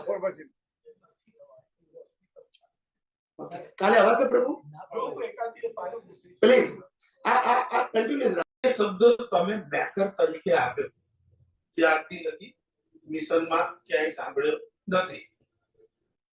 મોટામાં મોટું કન્ફ્યુઝન એ થાય છે કેવળ દર્શન કમ્પ્લીટ પુરુષાર્થ નથી એ વાત, પણ પુરુષાર્થ નથી આટલી મોટી ડિઝાઇન લાસ્ટ બર્થમાં ઉકળતી ડિઝાઇનમાં પુરુષાર્થ નથી એ વ્યક્તિત્વ ઇમેજિંગ કરવું મુશ્કેલ બહુ છે. એટલે આખી ડિઝાઇન 2 કલાકના અંતે અને સાહેબ ઘણી વખત આવે છે છતાં બી અને છેલ્લા અર્થમાં પુરુષાર્થ કેશો તો ફેલ થવાની શક્યતા એક્સેપ્ટ કરવી પડશે. નહીં એક્સેપ્ટ કરવી પડશે પુરુષાર્થ તો બી 2 વસ્તુ કેમ એમ નહીં. જો તમે લાસ્ટ બર્થમાં પુરુષાર્થ કેશો તો કેવળ જ્ઞાનની કોઈ ગેરંટી નહીં. 2 ડિઝાઇનનું ડિફરન્સ છે. 2 ડિઝાઇન ડિફરન્સ પડે છે કેમ કે આરતી લગી મહારાજમાં સતીજીથી એ જવાબ મેં જવાબમાં કીધું કે કોણે કીધું છે નામ નથી બોલતો, કીધું કે ના કીધું મેં આઈ નો જે કોણે કરેલું છે. હું નામ સાથે બોલી શકું છું. મારો પ્રશ્ન ટાઇટલ નો નથી, મારો પ્રશ્ન યુનિવર્સલ ટ્રુથને પ્રેઝન્ટ કરવાનો. એનું પણ રીઝન છે કે મોક્ષનો સંબંધ ઘાતી કર્મના ક્ષય સાથે. માટે ઘાતી કર્મ તો જીવ ગમે ત્યારે પુરુષાર્થ ઉપાડીને ક્ષય કરી શકે, કારણ કે એ તો અનંત ભાવના છે. એવું તો છે નહીં કે એટલે એક ભાવમાં ના થાય. માટે એ જો જીવનો પુરુષાર્થ ઉપડે અને શ્રેણી માંડે તો આપણે એવા ઘણા ઉદાહરણો બી સાંભળ્યા છે કે ફડફડાટ કરતો આટલા એ જુદી આપણે જે સાંભળ્યું છે ને, જો હવે આપણે જે સાંભળ્યું છે ને એમાં તકલીફ શું થાય છે ખબર છે? એ ખબર નથી પડતી કે આને સમ્યક દર્શન ક્યારે થયું હતું અને આ છેલ્લા અવતાર ફડફડાટ ક્યારે થયું એ આપણને ખબર નથી. આપણને કે છેલ્લા અવતાર નતું. That is our mistake. તમે આ આપણને કે જેમ ભરત ચક્રવર્તીના 1300 છોકરા નિગોદમાંથી આયા એક ભવની અંદર સીધા મોક્ષે જાય, આ વાતે પછી એવી નથી સાહેબ. ના જ પચે ને પણ ઇટ ઇઝ નોટ કરેક્ટ કે આવું નિગોદમાંથી આવે સીધા નથી કરેક્ટ કહું છું, નથી કરેક્ટ. ઇટ ઇઝ ટોટલી અનપ્રિન્સિપલ વાત કોઈ પણ કારણથી લખી છે. આપણે રિલેટિવ આપણે ખોટી નથી કહેતા, કોઈ પણ વાતને રિલેટિવ સત્ય કહેવું જેથી કોઈને પણ કહેવાનો અધિકાર છે, પણ સિદ્ધાંતમાં લાગુ પડતું નથી. મારી બધી વાતોમાં સિદ્ધાંત લાગુ પડવી જોઈએ બસ. બાકી તમને રિલેટિવ તમે તમારે જે કહેવું કહી શકો, એનો મને વાંધો જ નથી. પણ બોલો કે રિલેટિવ સત્ય છે, પતી ગઈ વાત. સનાતન સત્યમાં મારા સિદ્ધાંત જોશે, વ્યૂ પોઈન્ટ નહીં ચાલે. It is applicable for all, not individual. આમને થઈ ગયું એવું નહીં ચાલે. લો જોઈએ. કુદરત દુનિયા લો થી ચાલે છે, કોઈની મરજીથી નથી ચાલતું. So when you talk about the universal truth તો પછી લો ની વાત કરવાની. કોઈનો વ્યક્તિગત વ્યૂ પોઈન્ટ કે શું કહીએ, it's okay by relative view point હોઈ શકે, આપણે નામ થી કહેવું, પણ પ્રિન્સિપલમાં બેસતું નથી. અને કેવળ જ્ઞાની હોય તો તમને એક્ઝેક્ટ જવાબ આપે. હું ના આપી શકું. હું તો ખાલી સિદ્ધાંતમાં શું છે ને શું નથી એટલું જ કહી શકું. સમજાય છે? આની પાછળનું કારણ શું છે, કોણે આ છાપ્યું, કેમ લખ્યું એ મને દેખાતું નથી, પણ કેવળ જ્ઞાનીને દેખાય. એટલે હું એ ના કહીશ. હું કહું કે આ વસ્તુ સૈદ્ધાંતિક નથી. જેમ દાદા ભગવાને કીધું કે આપણે હાથ ઊંચો કરીએ તો એ સિદ્ધના ક્ષેત્રના જીવોને દેખાય. કીધું કે ના કીધું? અમે કીધું આ ટોટલ રોંગ છે. ઇઝ ઇક્વલ ટુ રિલેટિવ સત્ય છે. પહેલી વસ્તુ એક આત્મામાં વિનાશી અવસ્થા જોવા જાણવાનું ગુણ સ્વભાવ નથી. બધી વાત અહીંયા છે તોય નથી. એટલે પછી મારે એવું પણ દાદા ભગવાન છે હાથ એવું નહીં કહેવાનું. It's a matter of principle, not my view point. હવે સમજી ગયા? ત્યારે હું સિદ્ધાંત કહું ત્યારે બધાને લાગુ પડે. પછી કે સિમંદર સ્વામીનો આત્મા મોક્ષે જાય તો એ ના જોઈ શકે, તો એ ના જોઈ શકે. It's a matter of principle. એમાં મારો તમારો વ્યૂ પોઈન્ટ નહીં આવે, પણ આત્માના પ્રકાશની હાજરીમાં લાઈવ પ્રતિષ્ઠાત્મા અવસ્થાને જોઈ જાણી શકે એનો સ્વભાવ છે, એનો પુરુષાર્થ છે. ના એના માટે પુરુષાર્થ કરે છે, એનાલિસિસ કરે છે, ઇન્ટેન્સિટી કરવા. કેવળ જ્ઞાન કોને થાય? કેવળ જ્ઞાન કોને થાય? આત્માનો સ્વભાવ થવાનું ક્યાં છે? એમાં તો બધું આખું જગત પ્રકાશમાં. હા, પ્રકાશ જો એ તો બોલ્યા પાછું સૂર્યનારાયણ ની અંદર આખી દુનિયા પ્રકાશમાન થાય. સૂર્યનારાયણ જીવે જાય નહીં. સૂર્યનારાયણ જીવંત નથી, આપણને ખબર નથી કે જો છે સાહેબ. આપણે એઝ્યુમ કરીએ સાહેબ, જીવંત વસ્તુથી જ્ઞાન પ્રગટ થાય, પણ જીવંત વસ્તુને જ્ઞાન શબ્દ રૂપે ક્રિયા રૂપે ના. Listen carefully. પ્રગટ થવું અનકવર થાય. કેવળ જ્ઞાનમાં બ્રહ્માંડનું જ્ઞાન અનકવર થાય અને બોડી એને એક્સપ્લેન કરે, આત્મા ના કરે. માટે નમો અરિહંતાણમ પહેલા આવે, પછી નમો સિદ્ધાંત આવે. અરિહંત વ્યક્ત કરી શકે એવા જ્ઞાન સહિત સિદ્ધનો જીવ વ્યક્ત ના કરી શકે. That is the reason, sir. Anyway, પછી next one. હે અંતર્યામી પરમાત્મા,